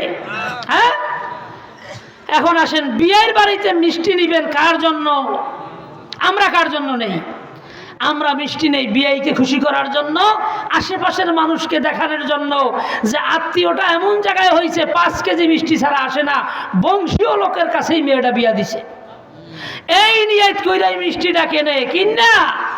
এই যে হাটে না মিষ্টি, আপনারা না মিষ্টি আগে আগে দেয়, বুঝেন? এই লন আহেন ধরেন, মিষ্টি দিছে। এখন এই লোকটা মিষ্টি নিছে 5 কেজি, যার বাড়িতে নিছে এই লোকটা আসলে 5 কেজি মিষ্টি কেনার ক্ষমতা রাখে না। ওই লোকটা বেড়াইতে যায় মিষ্টি নিছে 3 কেজি, এবং মিষ্টির কোম্পানি ভিন্ন, নর্মাল দোকান থেকে নিছে। ওইটার কেজি ছিল 400, এটার কেজি হলো 150। আবার 5 কেজির জায়গায় কয় কেজি? 3 কেজি। ওখানেই শেষ মেহমানদারি। আর যদি কোন রকম মিষ্টি ছাড়া উঠতে পারে রে, বুঝেন তো, সামনে কবে বসেন বসেন, পিছনে যায় গাইলেন শুরু করবে। কোন ফকিরের লাগে আত্মীয় করছে, 5 কেজি মিষ্টি লয়ে গেছে, কত বড় হাম্মক খালিয়াতে আইছে। হতে পারে তার টাকা ছিল না, হতে পারে কিনা বলেন? এখন যদি আল্লাহর জন্যই হইতো তা কোনো অভিযোগ থাকতো না। আল্লাহর জন্য যেহেতু না, এজন্য হিসাব কিতাব। এখন মেয়ে বিয়া দিতেছে, বিয়ার বাড়িতে খাওয়াইতেছে, আর পয়সা পয়সা হিসাব লাগাইতেছে। আমি যে তার মেয়ের বাড়িতে গেছিলাম বিয়ায়, কয় টাকা দিছিলাম এ মনে আসেনি তো গো? কয় হ্যাঁ মনে আছে তো, 1000 টাকা দিছিলেন। মনে রাখিস, কয় টাকা দেয়? খেয়াল রাখিস। এই খেয়াল রাখার নাকি আবার একটা গ্রুপ রাখে, বিশ্বাস করেন না? আয় আল্লাহ, এই বিয়া ঠিয়া শেষ। এরপরে খাতা মেললা দেখছে এক বাড়িতে হে দিছিল 5000, হে দিয়ে গেছে 2000, মায়ের হেন তোর শুরু। ওইটারে আলাদা টিক দিয়ে রাখছে, 3000 কম। বুঝলেন? এই খাওয়ান কিসের জন্য? আল্লাহর জন্য ছিল। হ্যাঁ, তা আমরা যে মোহাব্বত করি আল্লাহর জন্য করি, আর হুজুরকে পর্যন্ত আল্লাহর জন্য মোহাব্বত করি না। কেমনে বুঝি? যদি একটু বেশ কম হয় তো হুজুরে খাজুর মাজুর কইয়া 12টা বাজাই ছেড়ে দেয়। মোহাব্বত কার জন্য হইতে হবে? তো বিবির মোহাব্বত কার জন্য? যদি বিবির মোহাব্বত আল্লাহর জন্য হয় তো বিবির কথায় আমি আল্লাহকে নারাজ করতে পারি না, পারতাম না, করতাম না, কিন্তু করি কি না? সন্তানের মোহাব্বত করতে হবে কার জন্য? আল্লাহর জন্য। আমার 5টা ছেলে, আমি বারবার বলি যে এক ছেলের থেকে কামাই খাওয়ার নিয়ত নাই। ছেলে দিনদার হবে, আলেম হবে, দিনের কাজ করবে, 1টা টাকাও যদি আমাকে না দেয় কোনো অভিযোগ নাই। এখন আমার যেহেতু চাওয়া পাওয়া নাই, সামনে আসেন, পিছনে লোক দাঁড়াই রয়েছে, বসার জায়গা নাই। আমার যেহেতু চাওয়া পাওয়া নাই, এই সন্তান বড় হয়ে যদি কামাই করে না খাওয়ায়, তো আমি যে টাকা খরচ করে পড়াইতেছি কার জন্য? আল্লাহর জন্য। কোনো কষ্ট আমি পাবো না। আজকে বাবারা কষ্ট পায় কেন? আল্লাহকে চিনায় না, আল্লাহর হুকুম অনুযায়ী মোহাব্বত করে না, সন্তানরে মোহাব্বত করে আল্লাহকে নারাজ কইরা। এই মোহাব্বত শুরু হয় ছোটবেলা থেকে। পাশে একটা গোলয়া বইছে অথবা হিন্দুগো মেলা, কেমন? হিন্দুগো গোলয়া অথবা হিন্দুগো মেলা। এখন সেখানে বিক্রি করে কি? ঘোড়া। কথা বলেন না কেন? ওই হিন্দুগো মন্দিরে যায় দেখবেন ঘোড়া, ওই বাঘ, ভাল্লুক, পেঁচা মেচা অনেক কিছু আছে না, ওই গোলয়া এগুলাই বিক্রি করে। এখন বুড়া মানুষ সে জানে যে এই আর একটা প্রাণী যদি আমার ঘরে ঢুকায় তো 1000 দানার তসবি টিপ্পাও ফেরেশতা ঘরের মধ্যে ঢুকবে না। ঢুকবে? কথা বল না কা? ফেরেশতা কোনোদিনই ঢুকবে না, ওই ছবি যতদিন থাকবে। এত বড় একটা আত্মঘাতী হামলা ফেরেশতার উপরে, তাহলে যেই জায়গায় ফেরেশতা ঢুকবে না মানে কি ঢুকবে? শয়তান। কথা বলেন না কেন? কোনো জায়গা খালি থাকে না, এই জায়গাটা আলো দিয়া ভরা, পাশেরটা অন্ধকার, এটাই নিয়ম। তাই যেই জায়গার ভিতরে ফেরেশতা থাকবে না, কি থাকবে? শয়তান। একটা না একটা থাকবেই। এখন সে ওই ছোট বাচ্চার কথায়, বুঝেন, এই হিন্দুদের মেলা থেকে, গোলইয়া থেকে এই বাঘ, ভাল্লুক, সিংহ, অমুক তমুক এগুলা কিনা ঘরে সাজায় রাখছে।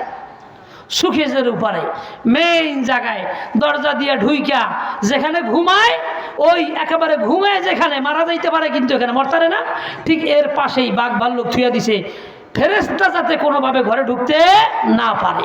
এখন ঘরের ভিতরে শয়তানের বাসা বানাইছে। এই ঘরে পড়ালেখা কইরা যত সন্তান জন্ম হবে ওখানেই, আর যেগুলো বড় হবে সব হবে ইবলিসের বাচ্চা। একটার আচরণ ঠিক মতো হবে না, কারণ এগুলো ফেরেশতা দিয়ে তো লালিত হয় নাই। তো কয়দিন পরে যাইবে, হুজুর নাতিটা যা হইছে হুজুর, এ মানুষের বাচ্চা না। কথা বলা তখন কি করতে হবে, একটা তাবিজ দেন। এখন তাবিজ কি নাতিরে দিব না বুড়ারে দিব, কারে দেওয়া দরকার? এখন ঘরের ভিতরে এই মূর্তি ঢুকাইয়া কয়শো তাবিজ দিলে পোলা মানুষ হইবে। তাইলে ঘরের ভিতরে সন্তানকে নষ্ট করার জন্য, বিবিকে নষ্ট করার জন্য টিভি নিয়ে আসছে বিশাল বড় পর্দার, আবার ডিশের লাইন লাগাইছে, সিরিয়াল লাগাই দিছে, টাচ মোবাইল, গেম খেলো, ঘরের ভিতরে মূর্তি সুর্তি দিয়ে ভৈরা রাখছে। এরপরে বাহের ছবি মার ছবি, আবার দলীয় বাহের ছবি দলীয় মার ছবি। কথা বলে না, বাহের তো কোনো শেষ নাই। এই সমস্ত বাপ মা দিয়া ঘর বোঝা লাইছে, ফেরেশতারা জায়গাই নাই। এই জায়গার থেকে কি জন্ম হবে বলেন তো? এক একটা আব্দুল কাদের জেলানি জন্ম হবে। এই জায়গায় কোরআন দিয়া তাবিজ দিলেও কি কাম করবে? তাহলে এই যে দেখেন মহাব্বত, কয় সবাই বলছে একটা টিভির আবদার করছে, কখন মইরা যাই, মরার আগেই আবদারটা পুরা করি। মরে গেলে এরাই তো দোয়া করবে, বাহ, এরাই তো আত্মীয়, মরে গেলে এরাই দোয়া করবে, একটা আবদার পুরা করতেছে। আচ্ছা হে মইরা যাইব, টিভি কি মরবো? টিভি মরে গেল, এটার আবার হাইরা চালাইব না তো? কবরের ভিতরে হারে গুতাইব আর কইব ওই তোর পোলাহান গুলা নাতি নাতুর কি আরে রে টাকা হেরা বল না, বা তো হে গেছে।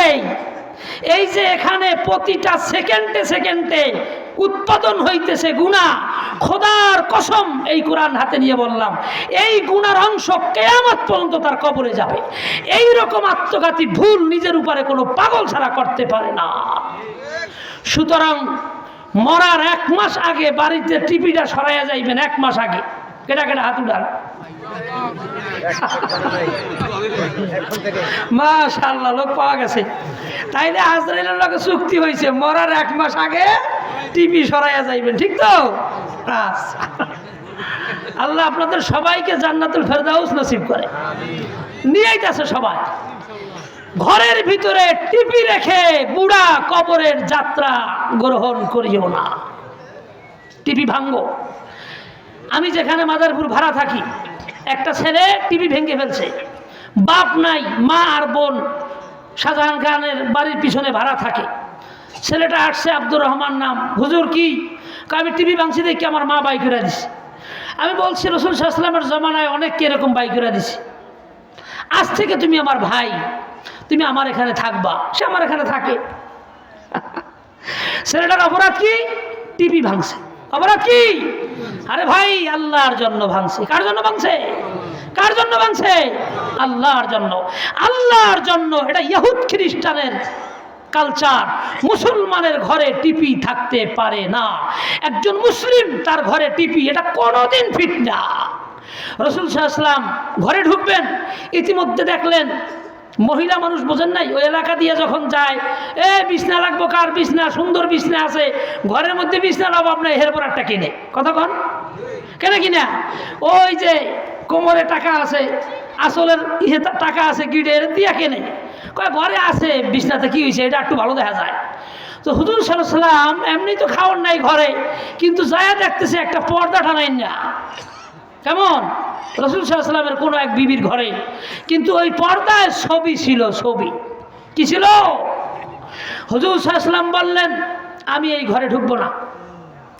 পর্দাওয়ালা, ছবিওয়ালা পর্দা, বলেন বলেন, ছবিওয়ালা পর্দা, পর্দার কাপড়, যেই কাপড়ে ছবি আছে, ওই কাপড় আর মুহাম্মাদুর রাসূলুল্লাহ সাল্লাল্লাহু আলাইহি ওয়াসাল্লাম এক ঘরে বসবাস করতে পারে না। কিন্তু আমরা এত পাওয়ারফুল ইমানদার, আমরা বিশাল বড় টিভি নিয়েও আরামে ঘুমাইতে পারি। আমরা রাসূলুল্লাহর উম্মাহ, পারি আমরা। আমাকে ইমানে পাওয়ার বেশি, এত পাওয়ার রাসূলের ছিল না। নাউযুবিল্লাহি মিন যালিক।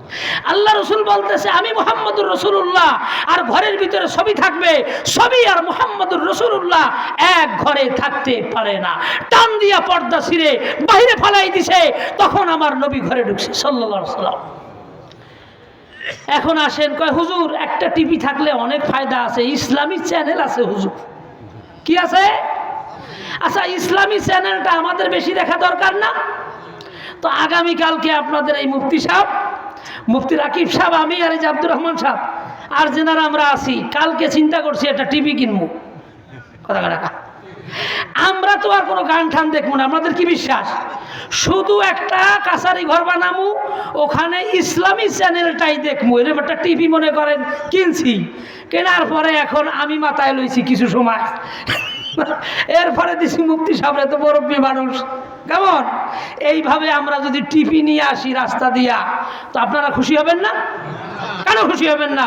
যে হুজুররা এই আগের মতো নাই, মাশাআল্লাহ এখন আধুনিক হয়েছে, আপডেট হয়েছে। এতদিন পরে হুজুররা বুঝছে যে না, সমাজের সাথে তালে তাল মিলাইয়া আধুনিক হইয়া চলতে হবে। 1400 বছর আগের ওই পুরান কথাবার্তা দিয়া হবে না।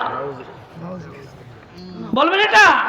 হ্যাঁ, এর পরের দিনই তো আমার মাহফিলে দাওয়াত দিবেন না, জুতা লয়ে আসবেন। আমার জন্য যদি জুতা নিয়ে আসেন, আমি যখন কবরে যাব প্রশ্ন কয়টা করবে? 3টা। মান রব্বুকা ওমা দীনুকা ওমা হাজার রজুল। তোমার রবকে, তোমার পৃথিবীতে জীবন যাপন করার পদ্ধতি কি ছিল?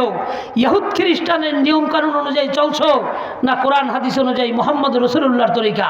বলো। আর মুহাম্মদুর রাসূলুল্লাহকে চেনো কিনা? অনেক নায়িকা, অনেক গায়িকা, অনেক নেতা, অনেককেই তো চেনো, ওই মদিনাওয়ালাকে কি চেনো? 3টা প্রশ্নই তো করবে নাকি? আমারও 3 প্রশ্ন, আপনারও 3 প্রশ্ন। আমারও জাহান্নামের ভয়, জান্নাতের আশা। আপনারও জাহান্নামের ভয়, জান্নাতের আশা। আমল নামা আমারটা ওজন দিবে, আপনারটা ওজন দিবে। পলসিরাত আপনারও পার হইতে হবে, আমারও পার হইতে হবে। আমল দিয়া পার আমি হতে পারবো না। মুহাম্মদুর রাসূলুল্লাহর সুপারিশ আমারও লাগবে, আপনারও লাগবে। হাউজে কাউসারের পানি আপনারও লাগবে, আমারও লাগবে। আরশের নিচের ছায়া আপনারও লাগবে, আমারও লাগবে। সব জায়গায় যেহেতু সমান, তো আপনার জন্য ঘরে টিভি মানায়, আমার জন্য মানায় না। কোন বিবেক দিয়ে এই ফয়সালা করলেন বলেন? এই ফয়সালা কি শরীয়তের? হ্যাঁ না। তাহলে বুঝা গেল আপনারা কি বলবো, কি শব্দ বলবো? আপনারা নামে মুসলমান, কামে ইহুদ খ্রিস্টান। যদি তাই না হয়, মুসলমানের বাচ্চা টাকা খরচ করে রাসূলুল্লাহর সুন্নাত দাড়িকে কেমনে কুরবান করে আমি জানি না। কি দরকার মাহফিল শোনার? ঘরের ভিতরে টিভি অল টাইম চলবে। তাহলে আসেন সিনেমায় মুখ ঢাকিয়া ছবি দেখতে যান। জামাইয়ের লগে দেখা হইলে জামাই কি বলবে? আমার শ্বশুরের সিনেমা দেখতে আসছে।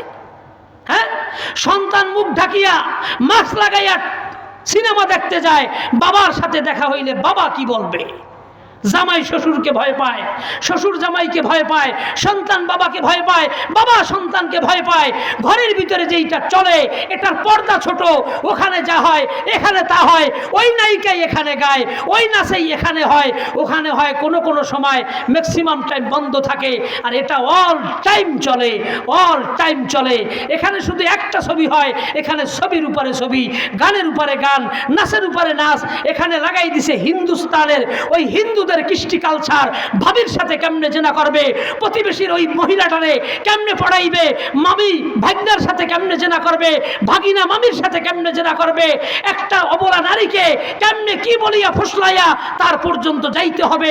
খোদার কসম, এ ছাড়া ওই সিরিয়ালে চরিত্র নষ্ট করা ছাড়া, একজন মানুষকে অমানুষে পরিণত করা ছাড়া, মানুষের ঈমান চরিত্র হরণ করা ছাড়া ওই সিরিয়ালের মধ্যে আর কিছু নয়। সুতরাং এইরকম হাজারো গুনাহ লাখো কোটি গুনাহকে জন্ম দেয়, ঘরের প্রত্যেকটা সদস্যকে বেহায়া বানায়, নতুন প্রজন্মকে দিন থেকে বিচ্যুত করে।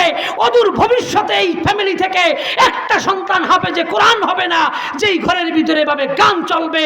এ সব কিছু জানার পরে আমি গার্জিয়ান যদি ঘরের ভিতরে এই টিভি বহাল রাখি, আমি মুফতি ওবায়দুল্লাহ কোরআন ধরে বললাম, আপনার দায়ুস, আপনার জন্য জান্নাত হারাম, হারাম, হারাম। সালাসাতুন কদ হারামাল্লাহু আলাইহিমুল জান্নাহ, তিন ব্যক্তির জন্য আল্লাহ জান্নাত হারাম করেছে। মুদমিনুল খামার, এমন নেশাগ্রস্ত সন্তান যে ভাত না খায়া থাকতে পারে কিন্তু বাবা না খায়া থাকতে পারে না, গাঁজা না খায়া থাকতে পারে না, গাঁজার আড্ডা ছাড়া তার জীবন বাঁচে না, এরকম নেশাগ্রস্ত সন্তান। আল্লাহ বলে, তোর একটা সুন্দর বিবেক দিয়েছি, আমি চাইলে তোকে পাগল বানায়া পাবনায় পাঠাইতে পারতাম। সুন্দর বিবেকটাকে বুঝে শুনে এই ধরনের নেশাগ্রস্ত জিনিস দিয়া বিবেক নষ্ট করেছস, নিজের বডি নষ্ট করেছস, যৌবন নষ্ট করেছস, চেহারাটা নষ্ট করেছস, ঠোঁটটারে কালো বানাইছস। তোর ঠোঁটে আমার জিকির নাই, তোর দিলে আমার আখিরাতের ফিকির নাই, তুই কোরআন জানোস না, তুই গান জানোস, তুই নাপাক হইতে জানোস, তুই পাক হইতে জানোস না। সপ্তাহ যায়, মাস যায়, তোর এই কাপড় নাপাক থাকে, আমি তোরে নাপাক বানাই নাই। তোর মুখটা যাতে নাপাক না হয়, তোর নাবির সাথে, তোর মায়ের নাবির সাথে আমি একটা রক লাগাই দিয়া ওই জায়গা দিয়া ময়লা দিয়েছি, তোর মুখ দিয়ে আমি তোরে রক্ত খাওয়াই নাই, আমি পবিত্র রেখেছি তোকে। তুই বুঝে শুনে তোকে সুস্থ বানায় দুনিয়ায় পাঠাইছি। ইচ্ছা করে টাকা নষ্ট করে, পড়ালেখা নষ্ট করে, সমাজ নষ্ট করে, বিবেক নষ্ট করে, শরীয়তকে উপেক্ষা করে আমি আল্লাহ পাককে জেনে বুঝে নিজেকে পাগল বানাইছ, যা তোর জন্য জান্নাত হারাম করে দিলাম। এইরকম নেশাগ্রস্ত ছেলে আমাদের সমাজে নাই, নাই। ও নেশাগ্রস্ত যুবকেরা, জেনে রাখো, মুহাম্মদুর রাসূলুল্লাহ সাদিকুল মাসদুক, আমার নবী, নবুয়তের আগে আল আমিন ছিল। এই সাক্ষী ফেরেশতা দেয় নাই, এই সাক্ষী আল্লাহ দেয় নাই। আল আমিন সাক্ষীটা কাফেররা দিয়েছে, মুশরিকরা দিয়েছে। আজকে আমরা ব্যাংকে টাকা রাখি, স্বর্ণ অলংকার রাখি কোথায়? সিন্ধুকের ভিতরে। যুবক, ইতিহাস পড়ে দেখো, গোটা আরবের স্বর্ণ, হীরা, মণি, মুক্তা সহ সমস্ত দামি জিনিস মুহাম্মদুর রাসূলুল্লাহর কাছে জমা রাখতো, আমানত রাখতো, আর বলতো এ আমিন, এ মিথ্যাবাদী হতে পারে না, এ খেয়ানাত করতে পারে না, এ ভুলভাল বলতে পারে না, এ অসত্য কোনো মেসেজ দিতে পারে না। ওই নবী বলেছে তিন ব্যক্তির জন্য জান্নাত হারাম। এক নম্বর মুদমিনুল খামর, যে বুঝে শুনে সুস্থ বিবেককে নেশাগ্রস্ত করে নষ্ট করে দিয়েছে। নাম্বার দুই, আকুল্লিল ওয়ালিদাইন, যেই সন্তানকে বাবা মা বড় আদর করে পালে, যেই সন্তানকে পেটে ধারণ করে কিছুদিন পরেই মায়ের খাবার বন্ধ হয়ে যায়, তার কিছুদিন পরে মায়ের ঘুম বন্ধ হয়ে যায়, এইভাবে একটা মা একটা রোগীর মতো এরকম তপড়াইতে থাকে। এরপরে রাসূল সাল্লাল্লাহু আলাইহি ওয়াসাল্লাম বলেন, এই মা যখন সন্তান জন্ম দেয়, এই পরিমাণ কষ্ট গ্রহণ করে, আল্লাহ যদি সহনীয় শক্তি তাকে না দিত, প্রত্যেকটা মা সন্তান জন্মের সময় মারা যাইত। এত কষ্ট করে তোমাকে পেলে নেলে বড় করছে, এই নেশা খায়া নিজেকে নষ্ট করবা, বাবা মার চোখের পানি ঝরাইবা, সমাজ নষ্ট করবা, সমাজের মেয়েদেরকে নষ্ট করবা, দেশের সম্পদ নষ্ট করবা। এজন্য নয়।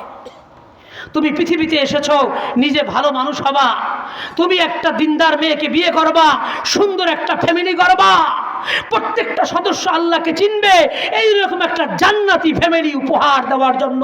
তোমার দ্বারা এলাকা ঠিক হবে, ইউনিয়ন ঠিক হবে, দেশ ঠিক হবে, পৃথিবীর মানুষ কিছু পাবে। এজন্য তোমাকে সৃষ্টি করা হয়েছে। উখরিজাত লিনাফসিন নাস, মানুষের উপকারের জন্য তোমাকে বানানো হয়েছে। কিন্তু না, মানুষের উপকার তো দূরের কথা, নিজের উপকারটাও করো নাই, বরং তোমার জন্মটা ব্যর্থ, মৃত্যু ব্যর্থ।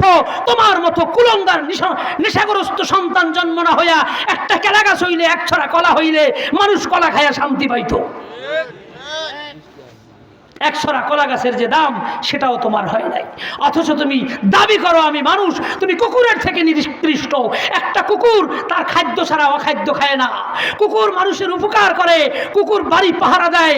কুকুর যখন দেখে কারো উপর জুলুম হইতেছে, অন্য কোনো প্রাণী, একটা বিড়াল, সেখানে কুকুর দৌড়ে যায়, বিড়ালকে বাঁচায়। কিন্তু তুমি মানুষ হইয়া বড় ক্ষতি করে দিলে। তোমার জন্য জান্নাত হারাম। সুতরাং আল্লাহ রসুলের ঘোষণা, যেই সন্তান টাকা পয়সা খরচ করে, শিক্ষিত সন্তান নেশাগ্রস্ত হয়ে নিজের জীবনকে নষ্ট করে, আজকে সে রিহাবে যায়া র্যাবের মায়ের খায়, আর বাবা মার টাকা দেওয়া লাগে, বাবা মার চোখের পানি ঝরায়। এর জন্য যদি জান্নাত হারাম হয়, এটা ইসলামের যে সিদ্ধান্ত, আপনাদের বিবেক কি বলে, ভুল সিদ্ধান্ত না সঠিক? একমত? হ্যাঁ, হাদিস এটাই বলে। নাম্বার 2, আকুল্লিল ওয়ালিদাইন, সত্যিকার অর্থে যুক্তিসঙ্গত কারণে বাবা মাকে, কোনো যুক্তিসঙ্গত কারণে না, বাবা মাকে যে কষ্ট দেয় এটাই সত্য কথা। অযথা বাবা মাকে কষ্ট দেয়, অল টাইম বাবা মা ভয় থাকে কখন আমার সন্তান ঘরে আসবে। সন্তান ঘরে আসার পরে বাবার কলিজাটা ধুপ ধুপ করে। কথা বুঝেন নাই? একটু যদি বলে বাবা কোথায় গেছিলে এত রাতে, চুপ থাকো, বেশি কথা বলো, কিচ্ছু বোঝো না, কিচ্ছু বোঝে না। এই সন্তানের যদি একটু বুঝ ব্যবস্থা হয়, সন্তান যেই দিন কথা বলা শুরু করছে, ডাক দিছে বাবা বলে বা এলোমেলো একটা কথা, বাবার কলিজা ভরে গেছে মহব্বতে, আমার সন্তান কথা বলতে পারে। বলতে বলতে যখন পুরা কথা শিখলো, তখন শিখলো এই কথা, তুমি কিছু বোঝো না, চুপ থাকো। এগুলো এক একটা তীর। এই রকম তীর যারা বাবা এবং মায়ের কলিজায় লাগায়, তাদের জন্য আল্লাহর জান্নাত হারাম। 3 নম্বর হারাম, যেটা আমার আলোচনার বিষয়, ওয়াদায়ুসুল্লাজি। দেখেন, এইগুলার ভিতরে কোনো ব্যাখ্যা নাই, সংক্ষেপ। মুদমিনুল খামর, নেশাগ্রস্ত। আকুল্লিল ওয়ালিদাইন, বাপ মার অবাধ্য, সংক্ষেপ হাদিস। তৃতীয়টার একটু ব্যাখ্যা দিয়া দিছে, কারণ টিভিওয়ালারা যাতে বোঝে, যারা ঘরের মধ্যে টিভি রাখছে তারা জানি বুঝতে পারে আমি দায়ুস, এই জন্য এখানে হাদিসের শব্দ লম্বা হয়ে গেছে, বুঝাইছে দায়ুস, এতটুকু বললেই হয়তো দায়ুসের জন্য জান্নাত হারাম। তো মানুষ বুঝতো না দায়ুস কি। তো দায়ুসের ব্যাখ্যা কোনো মুফতি মুহাদ্দিসের জন্য রেখে যায় নাই, হাদিসের ভিতরে রাসূল নিজেই দিয়েছে। এবার ব্যাপার হলো মিলানো। আচ্ছা, কে কে এই হাদিসের অংশটা মিলাইবেন যে আমি দায়ুস কিনা? যদি দায়ুস হন, দায়ুস নারীও হতে পারে, দায়ুস মহিলা হতে পারে, দায়ুস যুবক হতে পারে, দায়ুস যুবতী হতে পারে, দায়ুস একটা গরিব মানুষ হতে পারে, দায়ুস ধনী মানুষ হতে পারে, দায়ুস অশিক্ষিত লোক হতে পারে, দায়ুস শিক্ষিত লোক হতে পারে। এখন নিজের সাথে মিলে যদি দেখেন যে হ্যাঁ আমি দায়ুসের কাতারে পড়ছি, তো আপনারা বলছিলেন জান্নাতুল ফেরদাউসে যাবেন, তো দায়ুসের জন্য জান্নাতেই হারাম, ফেরদাউস তো দূরের কথা। বুঝেন নাই মনে হয়? সাধারণ জান্নাতটাও হারাম, তো ফেরদাউসের তো প্রশ্নই আসে না। ফেরদাউস কোন জান্নাত জানেন? যেই জান্নাতের ছাদ হবে আল্লাহর আরশ, যেই জান্নাতের ছাদ হবে আল্লাহর আরশ। আর এই ফেরদাউসের, জান্নাতুল ফেরদাউস আর আল্লাহর আরশের মাঝে এখানে থাকবে মাকামে মাহমুদ, উসিলা নামক স্থান, যেই জান্নাতে রাসূল সাল্লাল্লাহু আলাইহি ওয়াসাল্লাম থাকবেন। তার মানে ফেরদাউসে থাকলে আপনি আল্লাহ এবং রাসূলের কাছে রইলেন। এই ফেরদাউসে কে কে যাবেন? আল্লাহ সকলকে কবুল মঞ্জুর করে। এই ফেরদাউসে একেবারে বিনা হিসাবে ফেরদাউসে যাওয়ার পদ্ধতি হলো, আজকে বাড়িতে যাইয়া পুরান টিভিটারে ভাঙ্গা, আধুনিক বিশাল বড় দেওয়ালের সাথে লাগানো, টিভির মতো মনে হয় না, এই রকম একেবারে বিশাল করে দেওয়ালে লাগাই দিবেন, কোনোভাবে যাতে ভাঙ্গা ভুঙ্গার কোনো কথা বলেন না কেন সম্ভাবনাও না থাকে। এরপরে পিছনে বালিশ দিয়া খাটে এমনভাবে হেলান দিয়া বসবেন যে সবাই হেলান দিলেও জানি ছবির কোনো অংশ দেখতে যাতে সমস্যা না হয়। এইরকম একটা টিভির আপনার দেওয়ালের সাথে ফিট করলেই জান্নাতুল ফেরদাউস পেয়ে যাবেন। কিন্তু যায় দেখবেন জান্নাতুল ফেরদাউসে আগুন আর আগুন। কথা বল না কা যাইবেন? ওয়াদায়ুসুল্লাযী ইউকিরু ফি আহলিহিল খুবুসা, দায়ুস বলা হয় তাকে যে ফ্যামিলির ভিতরে অপরাধ হতে দেখেও এই অপরাধকে সরায় না, বহাল রাখে, বহাল থাক, টিভিটা থাক, অমন করস কে? গলয়ার থেকে কিনে আনছি, বাচ্চা মানুষ কষ্ট পাইব, হ্যাঁ এটা টাকা দিয়া কিনি নাই, এ থাক, বাঘটা হেনে থাক, ভাল্লুকটা হেনে থাক, বিড়ালটা হেনে থাক। হুজুর আইসে কয়ে হালাই দেন, ফেরেস তাইব না, আচ্ছা ঠিক আছে ডাইকে থুয়ে দিস। পরে হুজুর না কয়ে গেল হালাইতে, চুপ থাক, থাকবে না, কি হয়েছে কি হয়েছে, এইরকম এখানে রাগ হয়েছে, বুঝে নাই? এই জায়গায় রাগ হয়েছে, আল্লাহর জন্য রাগ হয়েছে।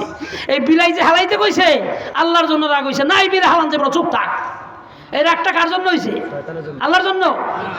এই রাগেই তাকে জাহান্নামে নিবে, এই রাগ। আল্লাহ রসুল বলছেন ঘরের ভিতরে একটা লাঠি টানায়া রাখবে, কাউরে মারবে না, শুধু লাঠি টানায়া রাখবে, আদবের লাঠি। এই ফ্যামিলির বাচ্চারা যদি উল্টাপাল্টা করে তাহলে সাইজ করবে, এই জন্য একটা লাঠি টানায়া রাখলে প্রতিদিন সোয়াশের গম আল্লাহ রাস্তায় দান করলে যেই সব হবে ওই সব আমলনামায় লেখা হবে, শুধু টানায়া রাখলে। আর যদি আদব দেয়, বুঝেন নাই মনে হয়, তাইলে আদবের লাঠি টানাইলে যদি প্রতিদিন সব হয়, তো এই বেআদবের বাক্স ঘরে রাখলে গুনাহ হবে কিনা কম? এই কথা বুঝছেন কে কে? আমি এই কথা বলবো না কার কার ঘরে টিভি আছে। আমার বিশ্বাস মুসলমানের ঘরে টিভি থাকতে পারে না। হুজুর একদিন যাইবেন এলাকায়, হাইটা দেখি মুসলমানের ঘরে টিভি আছে কিনা। মুসলমানের ঘরে টিভি থাকতে পারে আমার বিশ্বাস হয় না, কিন্তু এই মুসলমানের এলাকা দিয়ে হাঁটা দলে দেখি বাড়ির ভিতরে গানের আওয়াজ, ছবির আওয়াজ ভাই, এগুলা কি ভাই? আহা, প্রায় ঘরে আছে। তাহলে আপনি জেনে রাখেন আপনি দায়ুস। আপনার ঘরের ভিতরে অল টাইম গুনাহ, নিচের থেকে যেরকম পানি ওঠে না টকবক টকবক করে, আপনার ঘরটা হলো গুনাহের কারখানা। কথা বলেন না? বিভিন্ন কারখানা দেখেন না আওয়াজ হইতেছে, গেঞ্জির কারখানায় গেঞ্জি তৈরি হয়, পোশাকের কারখানায় পোশাক তৈরি হয়, টিস্যুর কারখানায় টিস্যু তৈরি হয়। আপনার ঘরে টিভি আছে মানে আপনার ঘরটা হলো গুনাহের কারখানা। তো আপনাকে জিম্মাদারি দিছে কুয়াং ফুসাকুম আহলিকুম নারা, নিজে আগুন থেকে বাঁচবি, পরিবারে বাঁচাবি। তো আগুন থেকে বাঁচানোর জন্য নিয়ে এই ব্যবস্থা। কোনো লাভ নাই ওয়াজ শুনিয়া যদি টিভি না ভাঙ্গেন। অবশ্যই লাভ আছে, জান্নাত ওয়াজিব হয়ে যাবে যদি আপনি আজকে বাড়িতে যায় টিভিটা ভাঙ্গেন। খবরদার, বর্তমানে কিন্তু মাতবর মহিলারা মায়ের খায়া পরে আমারে ফোন দিলে হইব না যে হুজুর আপনার কথাই হুন্ডা শীতকালে এখন খাতা কম্বল থুইয়া উড়ানে খাড়াইয়া রয়েছি। বাহের বাড়ির তো টিভি দিছে বিয়ার সময়, আপনি শর্ত দিছিলেন একটা দামি টিভি দেওয়া লাগবে। ও আজ আপনি শুনছেন হেতু আর আইনে আইছে, এখন একেবারে যাই ঠাস ঠুস করে ভাঙ্গা লাইছেন। বুঝাইতে হবে, বিবিকে নিয়ে পরামর্শে বসতে হবে। তুমি তো আজে যাও নাই, আমি গেছিলাম, আমার নাম আব্দুর রহমান, তোমার নাম ফাতেমা, কিন্তু ওয়াজ হুন্না হুনি কি দনজনের নাম দায়ুস। কথা দনজনের নাম কি? আমাকে নাম কিন্তু পড়ে গেছে দায়ুস। এই টিভি যতক্ষণ থাকবে একটা সন্তানও মানুষ হবে না। টিভি যতক্ষণ আছে ফেরেশতা ঘরে আসবে না। টিভি যতক্ষণ আছে আমাদের নাম ওই দায়ুসের খাতায় আছে, জাহান্নাম ওয়াজিব। জান্নাত যদি হারাম হয় তো জাহান্নাম ওয়াজিব হয়, জানেন সেটা? কারণ মাঝখানে খাড়াইতে আর সুযোগ নাই, জায়গা দুইটা। সুতরাং সত্যিকার অর্থে একবারে মন থেকে বলেন তো হুজুর, আল্লাহকে হাজির রেখা বললাম, যেভাবেই হোক বিবিকে বাচ্চাকে বুঝাইয়া আমি যে কোনো মুহূর্তে মারা যাইতে পারি, মরার আগে আমার ঘর থেকে টিপি সরাবো। আর সেই মরার আগে মানে আগামী কালকে সূর্য ডোবার আগে। কারণ বিবিরে বুঝাইতে 3 দিন লাগবে না। এই নতুন নতুন নগদ যায় ইমানির পাওয়ার 3 দিন পরে মনেও থাকবে না। এই রকম যার ঘরে টিভি আছে, এখন যদি কই কার ঘরে টিভি আছে হাত উঠান, শরম পাইবেন। আচ্ছা আপনার ঘরে নাই কিন্তু আশেপাশের ঘরে আছে, আশেপাশের প্রতিবেশীরে বুঝাইবেন যে ভাই টিভি রাখা ঠিক না। এই রকম নিয়ত করা যায় না? ইনশাল্লাহ হাত উঠান দিই, যায় ইনশাল্লাহ। নিজের ঘরেও থাকবে না, পাশেও থাকবে না টিভি, থাকবে এই শয়তানের বাক্স থাকবে না। থাকবে, থাকলে আমি দায়ুস হব। দায়ুস হলে ওয়াজেই শুনতে থাকবো, কাম হবে না। একটা রেকর্ড এখানে হইতেছে, এটা বেশি বিষয় না, এটা ডিলেটও হয়ে যাইতে পারে, কিন্তু এই যে বয়ানটা এটা কিন্তু রেকর্ড হয়ে গেছে। সামিউম বাসীর, এই 2 কাদের ফেরেশতা এবং এই মাহফিল, সব ভিডিও হয়েছে।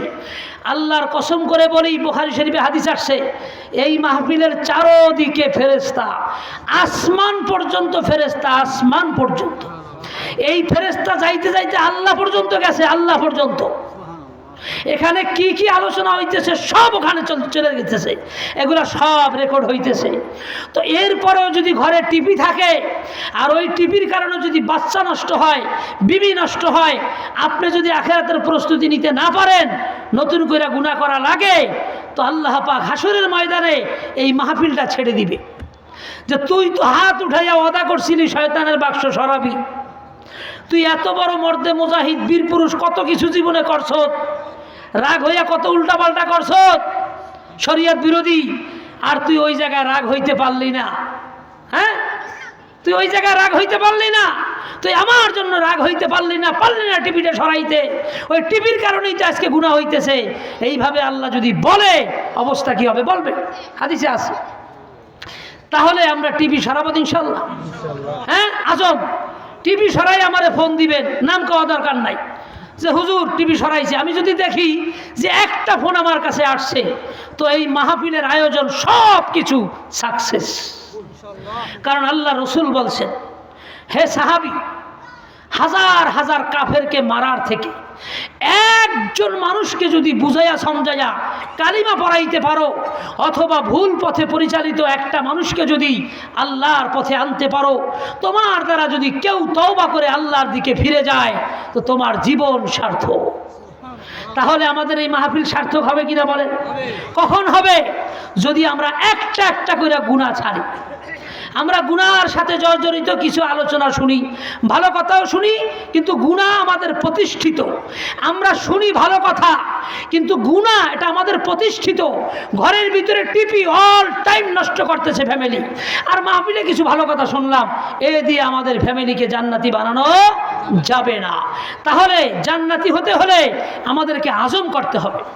এখন বলবেন হুজুর টিভি ভাঙ্গা ভালামু, এত কিছু করবো, কি লাভ হবে হুজুর, কি লাভ হবে, কেন করব?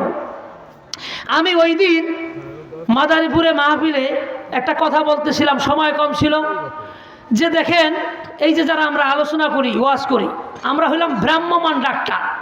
তো ডাক্তাররা প্রেসক্রিপশন দেয়, কেমন? রুগীর রোগ লেখা দেয়, প্রেসক্রিপশন লেখা দেয়।